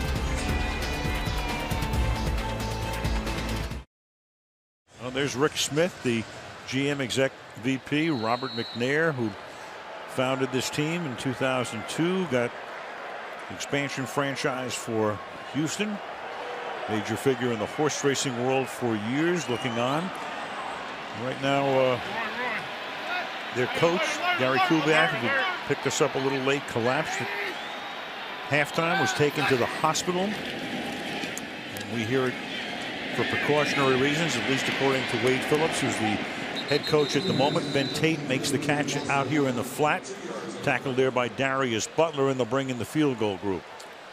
Now, I realize it's really too early to say this about Case Keenum, but he has a little Tony Romo in him.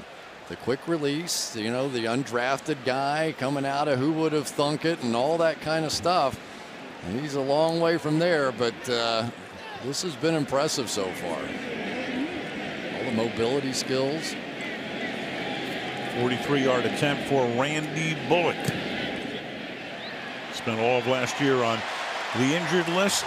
So his first year as a Texan in uniform, bangs it through to make it 24-6.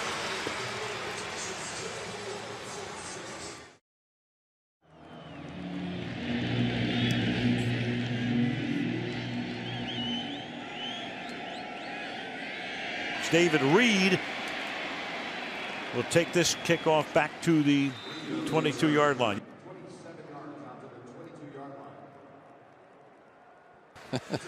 24-6 Houston.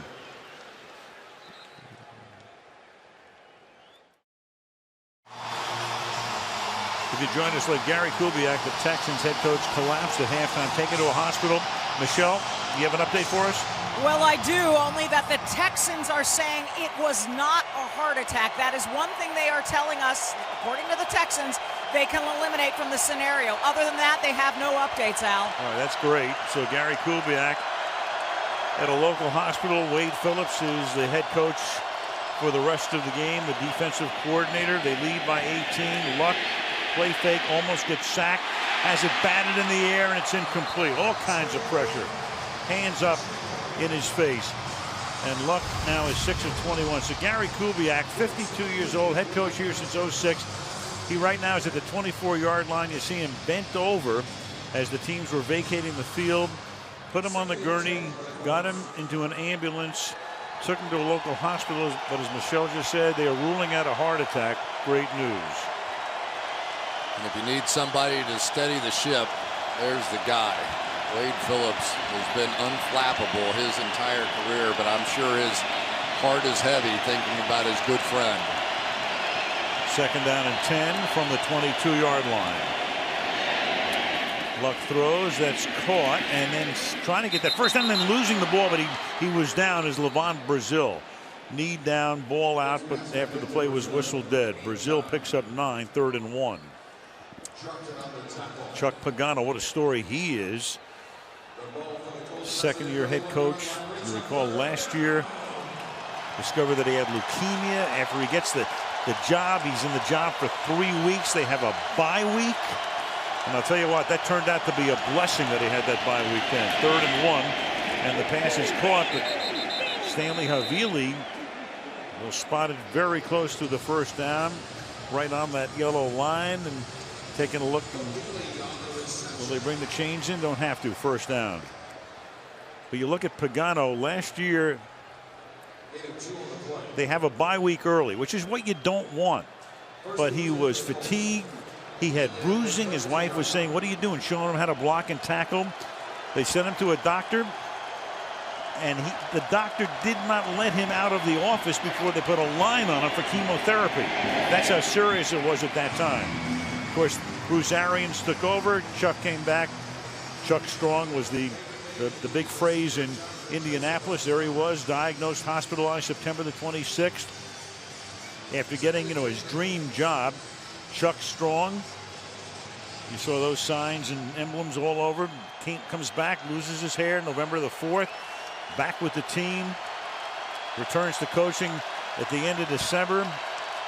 Well, Arians did a phenomenal job, and it led to Bruce getting the job in Arizona. 2nd and 10. And the pass is not caught by Hayward Bay down the sideline. But if you know Pagano, and we do through the years, I mean, he's a terrific guy. Yeah, a guy you really root for. Yeah, you do, and he's a changed man by his own admission. Reggie Wayne was with him at the University of Miami, and apparently he was such a crazy man down there. When he got the job here, he had to call Ed Reed and Ray Lewis and say, "Guys, I don't want to play for that guy. He used to make me crazy. All I wanted to do was go knock him out in practice. He used to scream and yell and make fun of us all the time." And now the perspective that he has, given what's happened to him, a pretty dramatic change. And even Pagano says, "I don't even know the guy you're talking about." 3rd and 10. Luck under pressure throws, and a little behind Hilton, but he's able to reach back and make the grab for a key 1st down. Just straight zones out here now, but this is what you need. This is a tough catch by T.Y. Hilton on this little in cut. Thrown behind him, he's slipping down and somehow manages to hold on. If you're looking for the next Reggie Wayne, T.Y. Hilton may have to be that guy. 1st down from the 48, and that pass is hauled in by Griff Whalen. So good tight coverage on that. J.J. Watt put the pressure on Luck. Coverage was tight, but the pass was right there on the money for a gain of 9. Well, there's Mike McGlynn, the guard, right up there, and he is fighting his tail off. What's happening now is these guards are under siege. They feel like, talking about the Texans, Hugh Thornton, Mike McGlynn can't block their guys, so they're leaving J.J. Watt inside against the guards and trying to get those one-on-one matchups. 2nd and 1 over the middle, and that's complete to the 25 to Kobe Fleener with a minute and a half. This is the best streak of blocking on consecutive plays we've seen out of the Colts in a while. Maybe this faster pace is wearing down the defense just a bit. To the ground, to Brown. Donald Brown just inside the 20-yard line. A minute to play in the 3rd quarter. This DJ Swearinger for Houston has added a little edge. He's a guy that can drop in there and play some of that nickel linebacker position. You see him flying around the practice field we watched on Friday. You watch him on tape. I kind of like what he's doing. He got the chance when Danielle Manning got hurt. Yeah, Manning on injured reserve. Out for the season. 2nd down and 5 here. Luck has time, and then it's dropped. Donald Brown dropping it at the 25-yard line, so it'll be third down, 3rd and 5. You know, it's really hard to talk about this Texans defense without at least mentioning Brian Cushing. And he was such a dynamic player. He was the energy on this defense. And probably the thing that he did best is there was really no running back in the league that could block him one-on-one. And now in one of these blitz kind of situations, they don't have that same kind of ability to bring pressure from the linebacker position. 3rd and 5 from the 20.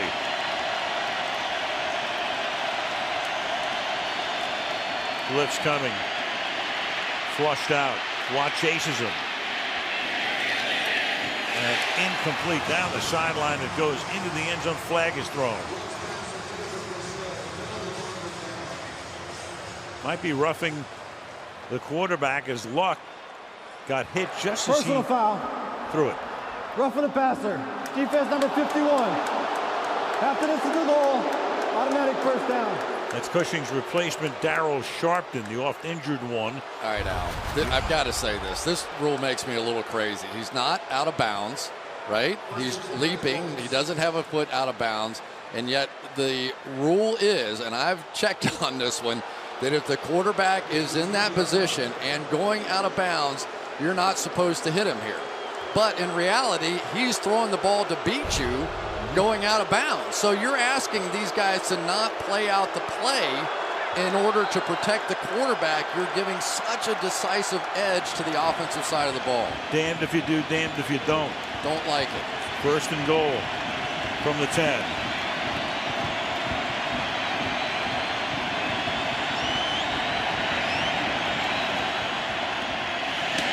Slant, drop. Hayward Bay. He takes a shot. Sure did. He sure did. Kareem Jackson is there, so Hayward Bay needs a little bit of time here. You know, I wish I could just will Darius Hayward Bay to make some of these catches. He has so many great physical attributes. He's fast, he's big, he's strong, but he just misses too many of these. I mean, that's a big play, and then he takes one to the head. And they talk about all of the time he spends with the jug machine, catching ball after ball, but he's notorious for dropping it in his years at Oakland and over here as well. Hayward Bay has to come out for at least a play. It's 2nd down and goal from the 10-yard line. And that pass is incomplete, intended for T.Y. Hilton. Jonathan Joseph with the coverage, 3rd down and goal. Boy, that was lucky right there. That was a misread of the coverage by Andrew Luck. He just did not see Jonathan Joseph fall back underneath this thing. He thinks he's going to run with the inside receiver, comes back underneath. That could have easily been a pick 6 kind of a situation. Luck just did not see it.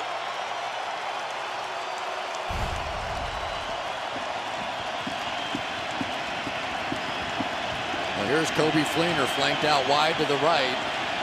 Well, and now they're going to switch off. They're going to take Jonathan Joseph over there and take the safety off. All-out blitz, and the pass is caught for a touchdown by T.Y. Hilton. So they got Hilton one-on-one on Bryce McCain as they sent everybody, and Luck for the touchdown. And Pagano says, let's go for 2 to make it 24-14. The entire house is coming, and that leaves one-on-one right here, and he is their best weapon. T.Y. Hilton now mentally and emotionally is going to have to realize he is option 1. There is nobody else. And those sort of plays help with your quarterback's confidence. Interesting call here by Pagano. If you kick the extra point, which is almost a certainty, it's 11 points. So it's a touchdown, a 2-point conversion, and a field goal. If you miss it, you're still going to need 2 touchdowns. But he's going to go for 2 here. He's trying to make it 24-14, trying to make it 10. Uncovered at the top of the screen. Oh, he's got to snap the ball. Yeah, you're right. And then they send just him jump in motion. up and down. Trent Richardson didn't have the presence to just say, throw me the ball. And Andrew Luck didn't see him. And Luck will throw, and that's incomplete. That's a good break for Houston. As I say, I think at that point they go for 1 to make it 11. Now it's 12. You need 2 touchdowns. 24-12.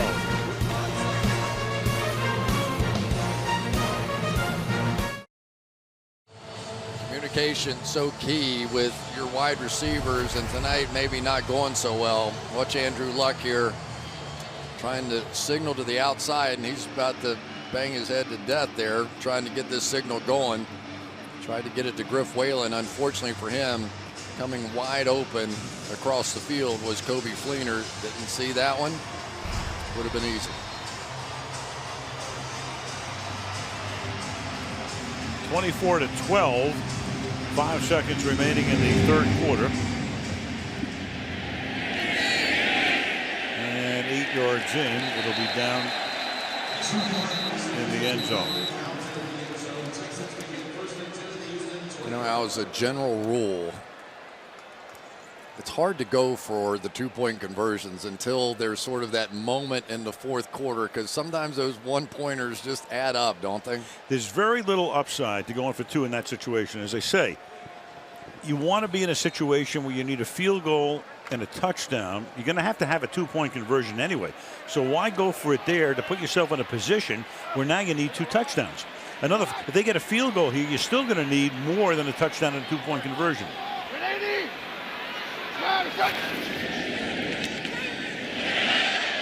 Pressure on, pass is dropped, and that's going to be the end of the third quarter. End of 3. Houston leading 24-12, and Sunday Night Football continues after these messages. Houston, Texas, record comparison.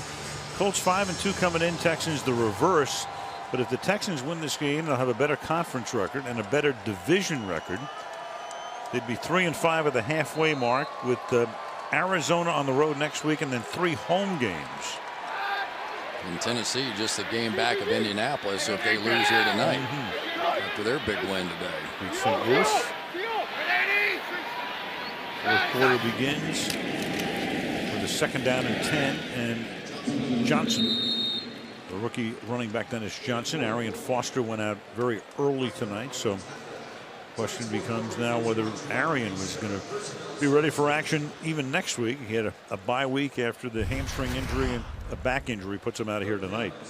Just working this backdoor sort of cut here, which is what they do. Wade Smith with a nice cut block on the backside, but already we're starting to see now the Colts bringing the pressure. Look at all the guys on the line of scrimmage right here. One deep safety about 15 to 18 yards deep in the middle of the field. They are going to test Case Keenum starting right now. Well, Andre Johnson has not caught a ball in this half after a monster first half. And then DeAndre Hopkins somehow is able to pull that one in. The #1 draft choice out of Clemson. The 6'1", 220-pounder is able to make the catch. All out assault. Here we come. And so what does Case Keenum do? He does what he's done all night. Let's throw it deep. Take a chance. Remember Cassius Vaughn in there because of the injury to Greg Toller. And DeAndre Hopkins, a big, strong, physical guy with huge hands, simply went up over the top of Vaughn and made another play. Everybody's excited about what Case Keenum's doing. Keenum closing in on a 300-yard game. Tate swinging to the outside, and Tate gets bounced out of bounds after a gain of 9 yards. So fractured ribs and all. That's 18 carries for Tate tonight. 72 yards, an average of 4 yards per tote. Tell you, the guy's making a little statement as far as I'm concerned right here. Ryan Harris is getting a chance, former Denver Bronco. Played opposite Ryan Clady, but he is getting some movement. And the other part of it, Al, is you're not seeing that backside pursuit. Case Keenum, with his athleticism now, is locking down the backside because they're afraid of that bootleg. 2nd and 1. Tate, nothing doing over the left side, so back he goes the other way to pick up a first down. You know, one of the fun parts for me about watching Case Keenum, one of the first things I noticed in practice was watching him get in the huddle. Watch how he does, like a samurai or something. He just kind of gets in there. And we were talking to Chris Myers, his center. He said he makes eye contact eventually with everybody in the huddle. He looks all the way around, and he gives you this air of confidence that whatever the heck he's calling is going to work. And it has been working.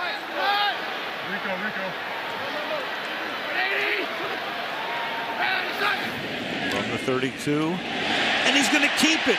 Everybody went to the right. He goes to the left, and he slides to a halt a little short of the first down.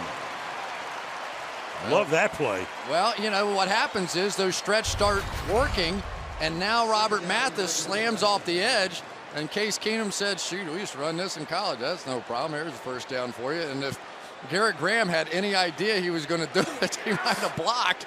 He might have scored a touchdown. So a couple of big runs now by Case Keenum is helping the cause as well. Drive began back at the 20-yard line.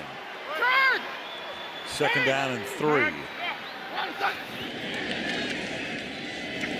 Stretch it with Tate. Can't turn it back up. Tackled at the 25-yard line. Eric Walden is there. It'll be third down and 3 with 11:15 to go in the fourth. Sorry, did you see how Robert Mathis reacted on the backside? He got burned on one before. He'd been slamming hard down inside. That time he goes up the field. Oh, wait a minute. Let me make sure. Got my eye on Case Keenum here. And so if the cutback happens, he's not there to make that play. That's the multi-dimensional quarterback and what he brings to this offense. And it's so important. I mean, this is an offense based on backside bootleg ability of the quarterback, and they've got it now. Third and 3. Keenum hanging in there, going deep and incomplete. Intended for DeVere Posey. Covered by Darius Butler. That'll make it fourth down. And we're looking at about a 43-yard field goal attempt. What's been fun for me tonight is I get so used to watching NFL quarterbacks, and when it's third down and 3, what do we see? There's little stop routes and, you know, little slants, little whatever. This guy, every time he gets a third and 3, throws it deep. Well, the Texans, Gary Kubiak, Dennison indicating to us, hey, we're going to let this guy go. And they have. And that kick is not going to be good. 43-yard attempt is no good. That's what the Colts needed here. They're down by 12, though, with 10.5 to play in Houston.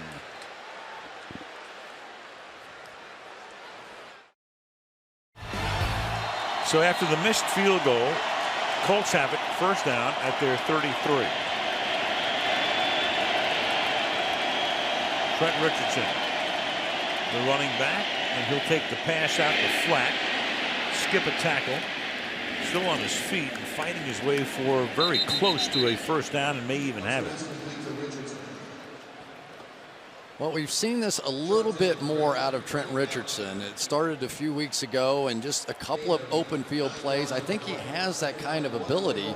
Unfortunately, he's sort of become the short yardage guy, and so a lot of times his average isn't so great. But the more opportunities he gets in space, the better, really the better he's been. That last burst did not get him the first down, but he got 9, and it's second down and 1. Luck hangs in, going deep, and it's caught on the run by T.Y. Hilton for a touchdown. J.J. Watt came in, blasting Luck, but he hung in there, and it's good for 58 and a touchdown. Well, this is called quarters coverage, and as the inside receiver goes up the field at Bryce McCain, that means that Jonathan Joseph has T.Y. Hilton all by himself. He did a good job setting that up to the outside, and Andrew Luck, money, was right there on target. Going for one here with Vinatieri to kick the extra point. With 9:46 remaining regulation, they go to quarters coverage. It wasn't worth 2 bits on that play. Houston 24. And Indianapolis 20. Here we go.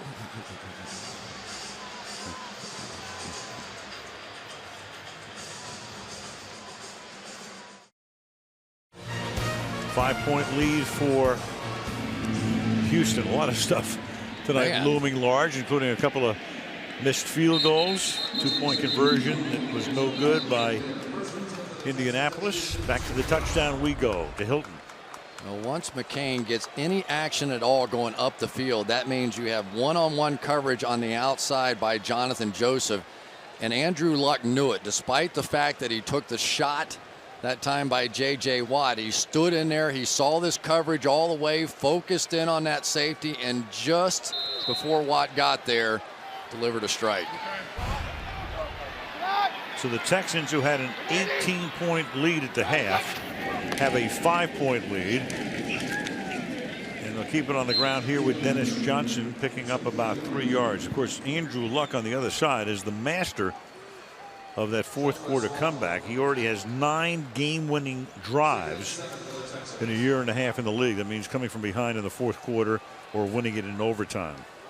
He's taken a big jump this year, too, on not throwing interceptions. He was throwing one about every 30-something throws a year ago, and it's up to about one every 70-something right now. That's the same sort of jump we saw from Peyton Manning from year 1 to year 2 also. And 2nd and 7. Keenum, nice pocket. Pass caught at the 30-yard line to Hopkins. And he does get the ball to the 30-yard line, and that's a first down. Well, one of the keys for this ball game, and we all knew it, was this guy right here, Dwayne Brown. Look at him jump out early that time on Robert Mathis. A lot of times those defensive ends get used to seeing the tackles going backwards, but Dwayne Brown is athletic enough to stay with even someone as quick and as fast as Robert Mathis. He is a tremendous athlete, and since he's come back from his injury, this offensive line's had a major upgrade. Van Tate is the running back. The Texans, if nothing else right now, trying to eat up a little bit of time here. Take a look at that and the history of the NFL playoff appearances after a 2-6 start. Only one team, the 1970 Cincinnati Bengals, who ran the table after the 2-6 start, got to the playoffs. After a 3-5 start, 14 teams, 2 of them in 2012. And that would be the situation that the Texans would be in with a win tonight at 3-5. So milking the clock, trying to shorten the game if they can. 2nd and 7, but keep those chains moving. And this is Posey, who is stopped for no gain or a minimal one, setting up a 3rd down and 7. It's nice to have a safety as fast as LaRon Landry, a guy who's overcome so many different injuries, ankle, Achilles, all the different things he's gone through. But he can line up like he did there, 10, 12 yards off the ball, and make a play in the backfield. He is a phenomenal athlete when healthy, as good as there is.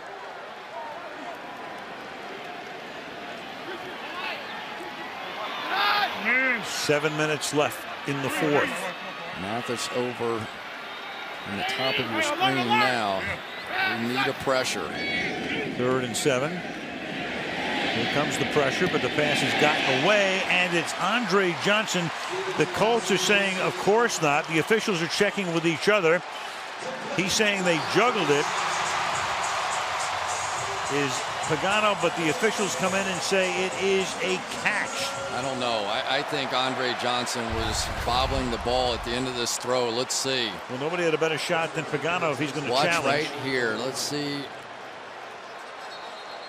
Now, how much of that shuffling happened once the play was over? That's what you really couldn't tell. But clearly Johnson was, the ball was moving at the tail end of it, but maybe because of what the defensive back was doing prior to that. Indianapolis is challenging the ruling on the field of incomplete pass. Well, nobody was closer to it than Pagano. He doesn't have to listen to the guys upstairs. He saw it with his naked eye. Coach's challenge here.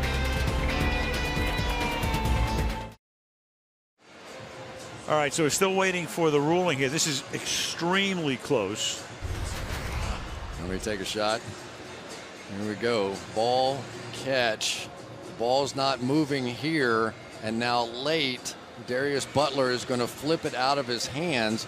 I would contend the ball was not moving once the play was going, and that Butler, after the whistle should have blown, now wrestles it out. I would call that a catch, and I'm probably wrong. Because the ball comes out after the play is over and he's out of bounds. He's down there. The He's ball's not moving. Not moving. He has control. And then right there, he flips at it. I don't know. I know you have to maintain possession when you're going to the ground, all that kind of stuff. But at some point, when does the play end? That's what I don't know. And I guess that's what they're going to discuss here. Wade Phillips is. That was it. Yeah, it was a third. Wade finds the humor in everything. He's the best. Here's Vinovich. After reviewing the play, the receiver lost possession when he went to the ground. Therefore, it's an incomplete pass. 4th and 7 on the 33-yard line on the right hash. Indianapolis will not be charged a timeout. Well, Wade's not smiling anymore. No. I guess now you just sort of fight all the way till the end, even though that play he was on the ground and had the catch, was tagged down. As long as you're still sliding around, I guess the defensive back has every right to strip it out of there. Pagano wins the challenge. T.Y. Hilton sets up to run the punt back. Shane Leckler, 14th year in the league, so many seasons with Oakland. Janikowski, the place kicker, Leckler, the punter. And now coming here, so they're going to put the ball back at the 33-yard line. Vinovich checking the clock. We're on standard time, by the way. You get a little confused sometimes. There you go. Daylight savings time and central time. There's no change to the clock as the receiver was out of bounds.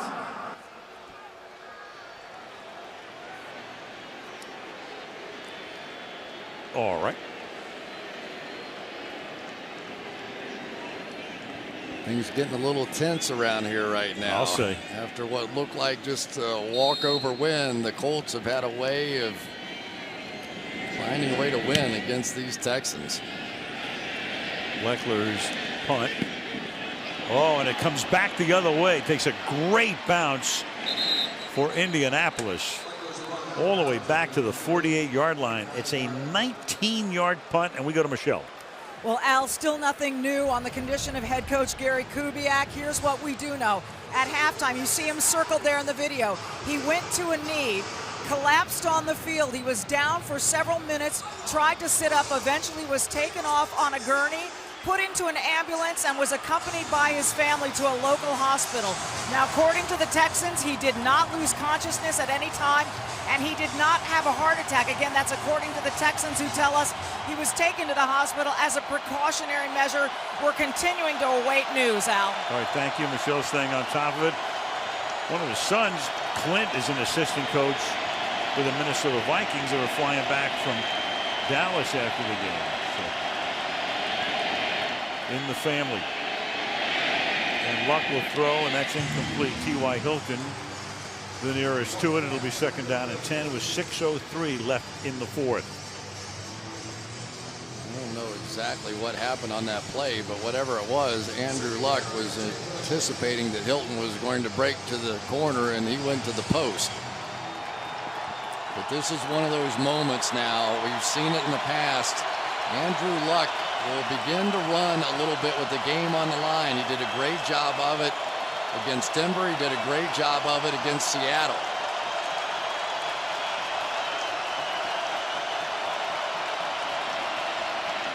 Blitz gets it away, incomplete.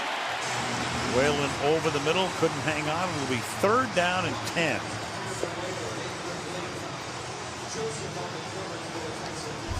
I think the hope was that Griff Whalen was going to become that slot receiver. They certainly were going to give him an opportunity. But when this blitz is happening, somebody has to get open fast.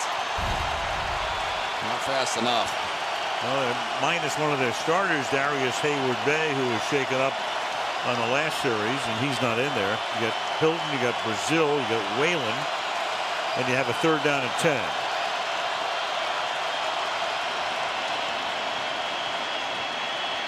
Luck, good protection that time. Fires over the middle, caught. Whalen, so he gets protected very well. Bryce McCain makes the tackle, and a very big third down conversion. Well, I think the theory now is let's protect our quarterback at all costs. That time they had a 7-man protection. They brought in 2 backs to help pass protect, so they did not try and blitz that 7-man protection. Gave Luck time to stand in there, and it was a good thing because Whalen had to make a late adjustment to get open.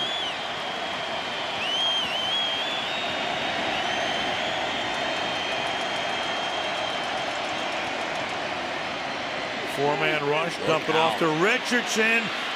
A ton of room to roam, and he takes it all the way to the 11-yard line.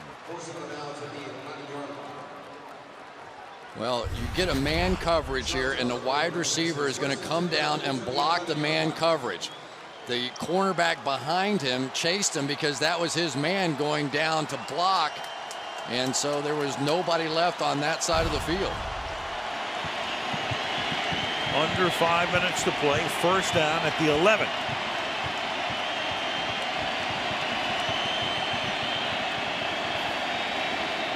To the outside. Caught by Fleener. Taken down immediately by KO. Talked about Luck and his fourth quarter comebacks, and he's been a master at that. I mean, he's played only a year and a half. This is his 24th game. He has 9 career game-winning drives. Fourth quarter or overtime. Tied for the most in the first 2 seasons of any quarterback in history, and he still has half a season to go.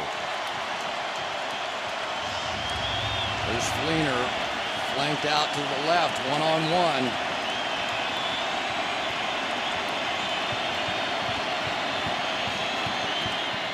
To the outside, to the right side, and a great move by T.Y. Hilton to keep it inside and take it into the end zone and give the Colts their first lead of the game. It's just a total pick play. Both receivers coming down, trying to get the corner here who's going to have to try and chase T.Y. Hilton out in the flat. They make him bounce over the top, and it just was too much. Once Hilton got into the open area, no problem scoring. T.Y. Hilton with 3 touchdown catches tonight. 7 catches for 121. They're up by 1, so they'll go for 2 with exactly 4 minutes remaining in the fourth.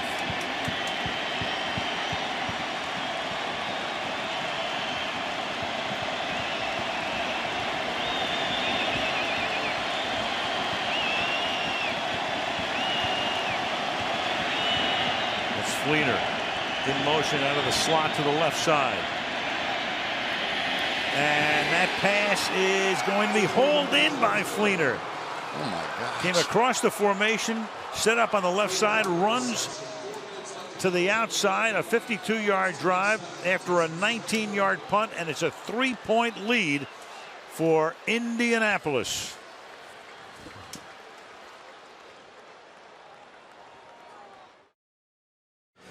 With 5 seconds left in the third quarter, it was 24-6, and Indianapolis has scored 3 successive touchdowns. 27-24, they have the lead, and all of the touchdowns on passes from Luck to T.Y. Hilton. 10 yards, 58 yards, and 9 yards. I'll tell you the other thing. Greg Minuski made a very conscious decision to be ultra aggressive with his defense. Started bringing people up around the line of scrimmage, attacking, and saying if Case Keenum's going to beat me, he's going to beat me deep. And he's probably going to give him that chance one more time. That is Greg Minuski's personality, and he won't change in this situation. Dennis Johnson is back to receive the kickoff. First time he's been in that role tonight. 2 yards in the end zone. The rookie takes it back out to the 18-yard line.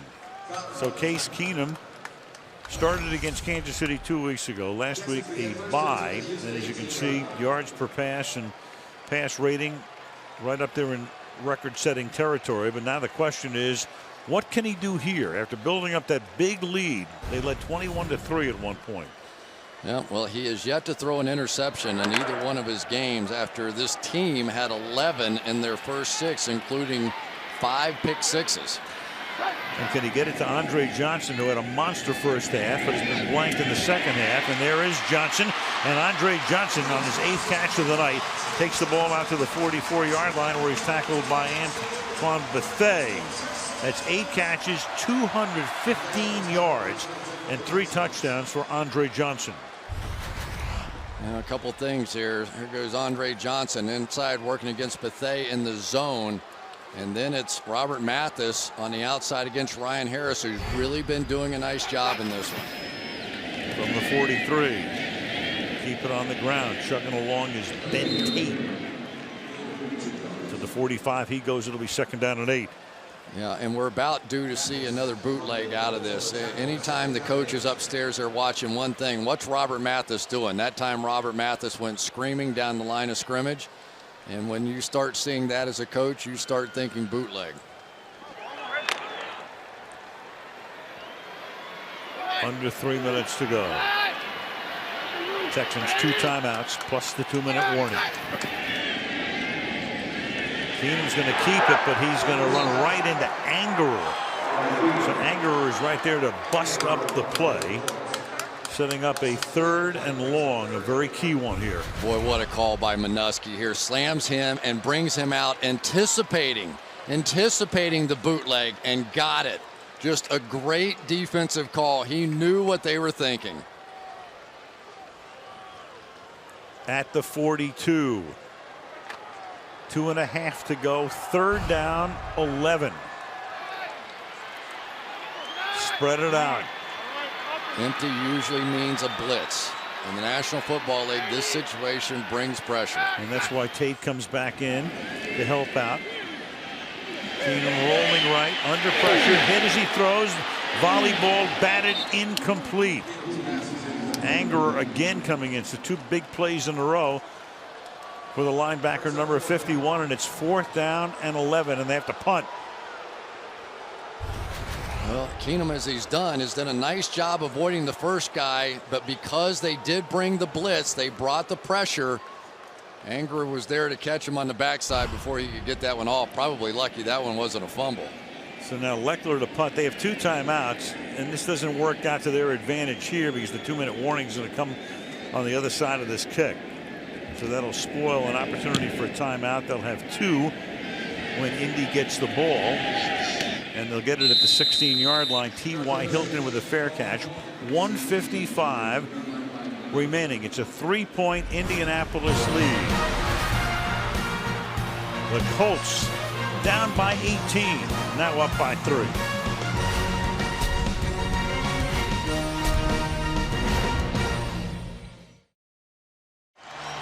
So meanwhile, 1:55 left. Houston has 2 timeouts.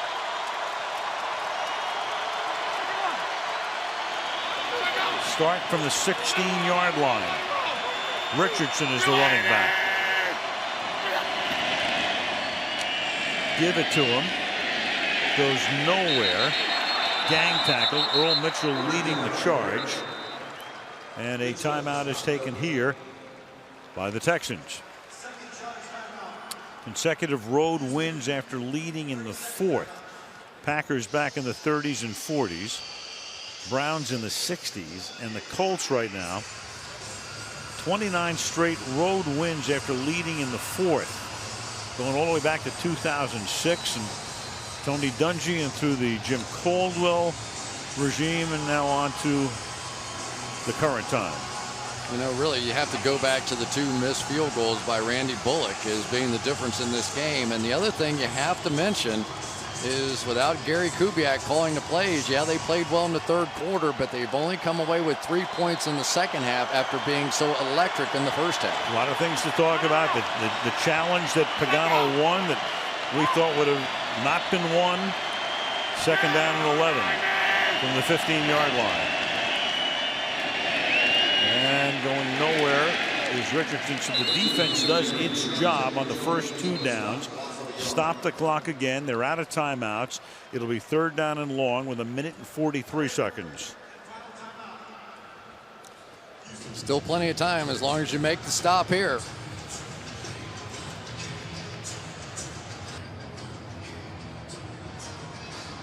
Michelle's going to have Rick Smith, the general manager of the Houston Texans. He will be on after the game, so he will update us. He has the most current information in regard to Coach Gary Kubiak. I would anticipate something with luck on the edge here, and only throwing it if someone is absolutely wide open. If not, run, get what you can, but try and milk as much time off the clock and trust your valedictorian. You don't need an incomplete pass. Nope. 3rd and 11. Keep it on the ground. And, well, that's going to take up some clock, but it's going to force him to punt as Donald Brown can only get a yard or so. So the punt will come now with under a minute to play in the 4th. Well, the problem with the quick hitter, if it doesn't work for a first down, is you run about 3 or 4 seconds off the clock before the play clock restarts. A bootleg, some kind of action outside the pocket, and the clock continues to tick, and every second now obviously precious. So the field is now empty because we know what's coming up next. They're going to take the clock all the way down.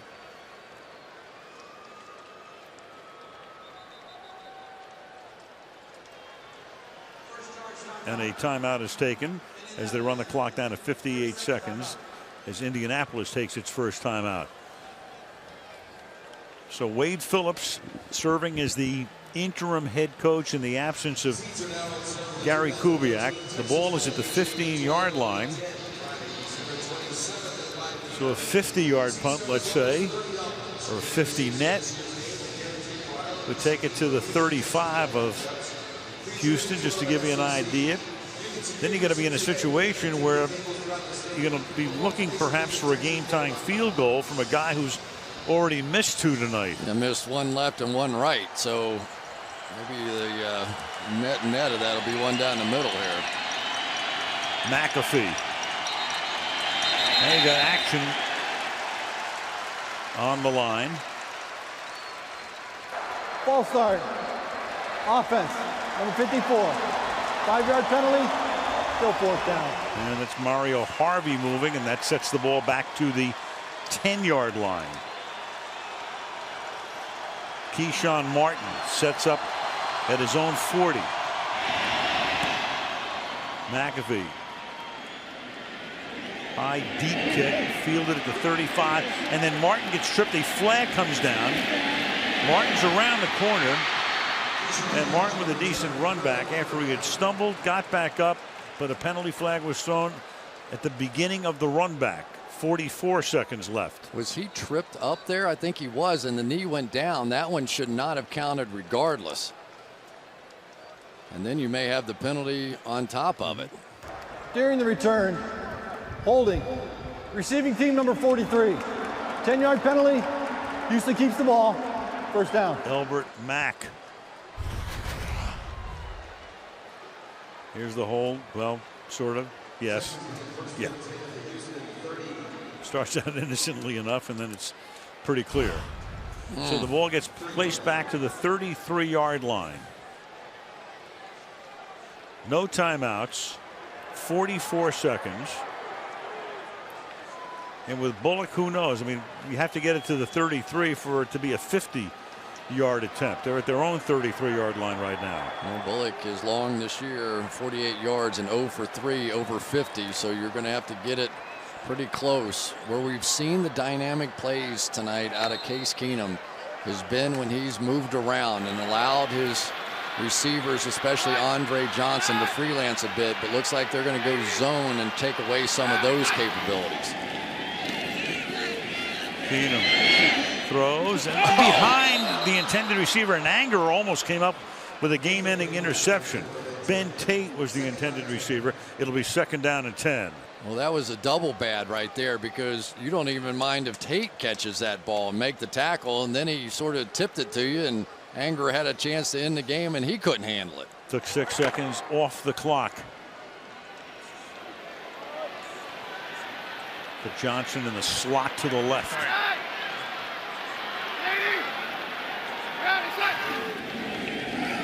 Second down play. Deep over the middle. Caught at the 50-yard line. That's DeAndre Hopkins. Now they got to run it up there and kill the clock. Let's see what he's going to do here. From the 49-yard line, taking too much time here. Too much time. Back he goes, throws over the middle. That's caught.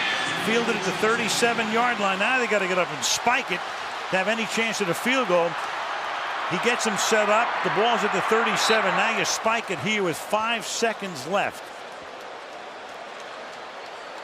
And here comes the field goal kicker, who's missed 2 tonight. Bullock at the 37-yard line, and you're looking at about a 55-yard field goal to send this game into overtime. I hope we get it. I'm kind of cheering for overtime. I want to see some more of this game. It could not have been more interesting. Case Keenum could not have played better. And here we go. 350 yards for Keenum tonight. Leckler to hold it. John Weeks to snap it from 55 away. Oh boy. He misses 3. Wide left, and the game is over. And the Indianapolis Colts, at the halfway mark of the season, go to 6-2. And the Houston Texans, who led by 18 at the half, go to 2-6 in a 6-game losing streak. Keenum 350 tonight, 3 touchdowns. Luck threw for 271 and 3 touchdowns. From 55, never a shot. Wide left, and that'll do it.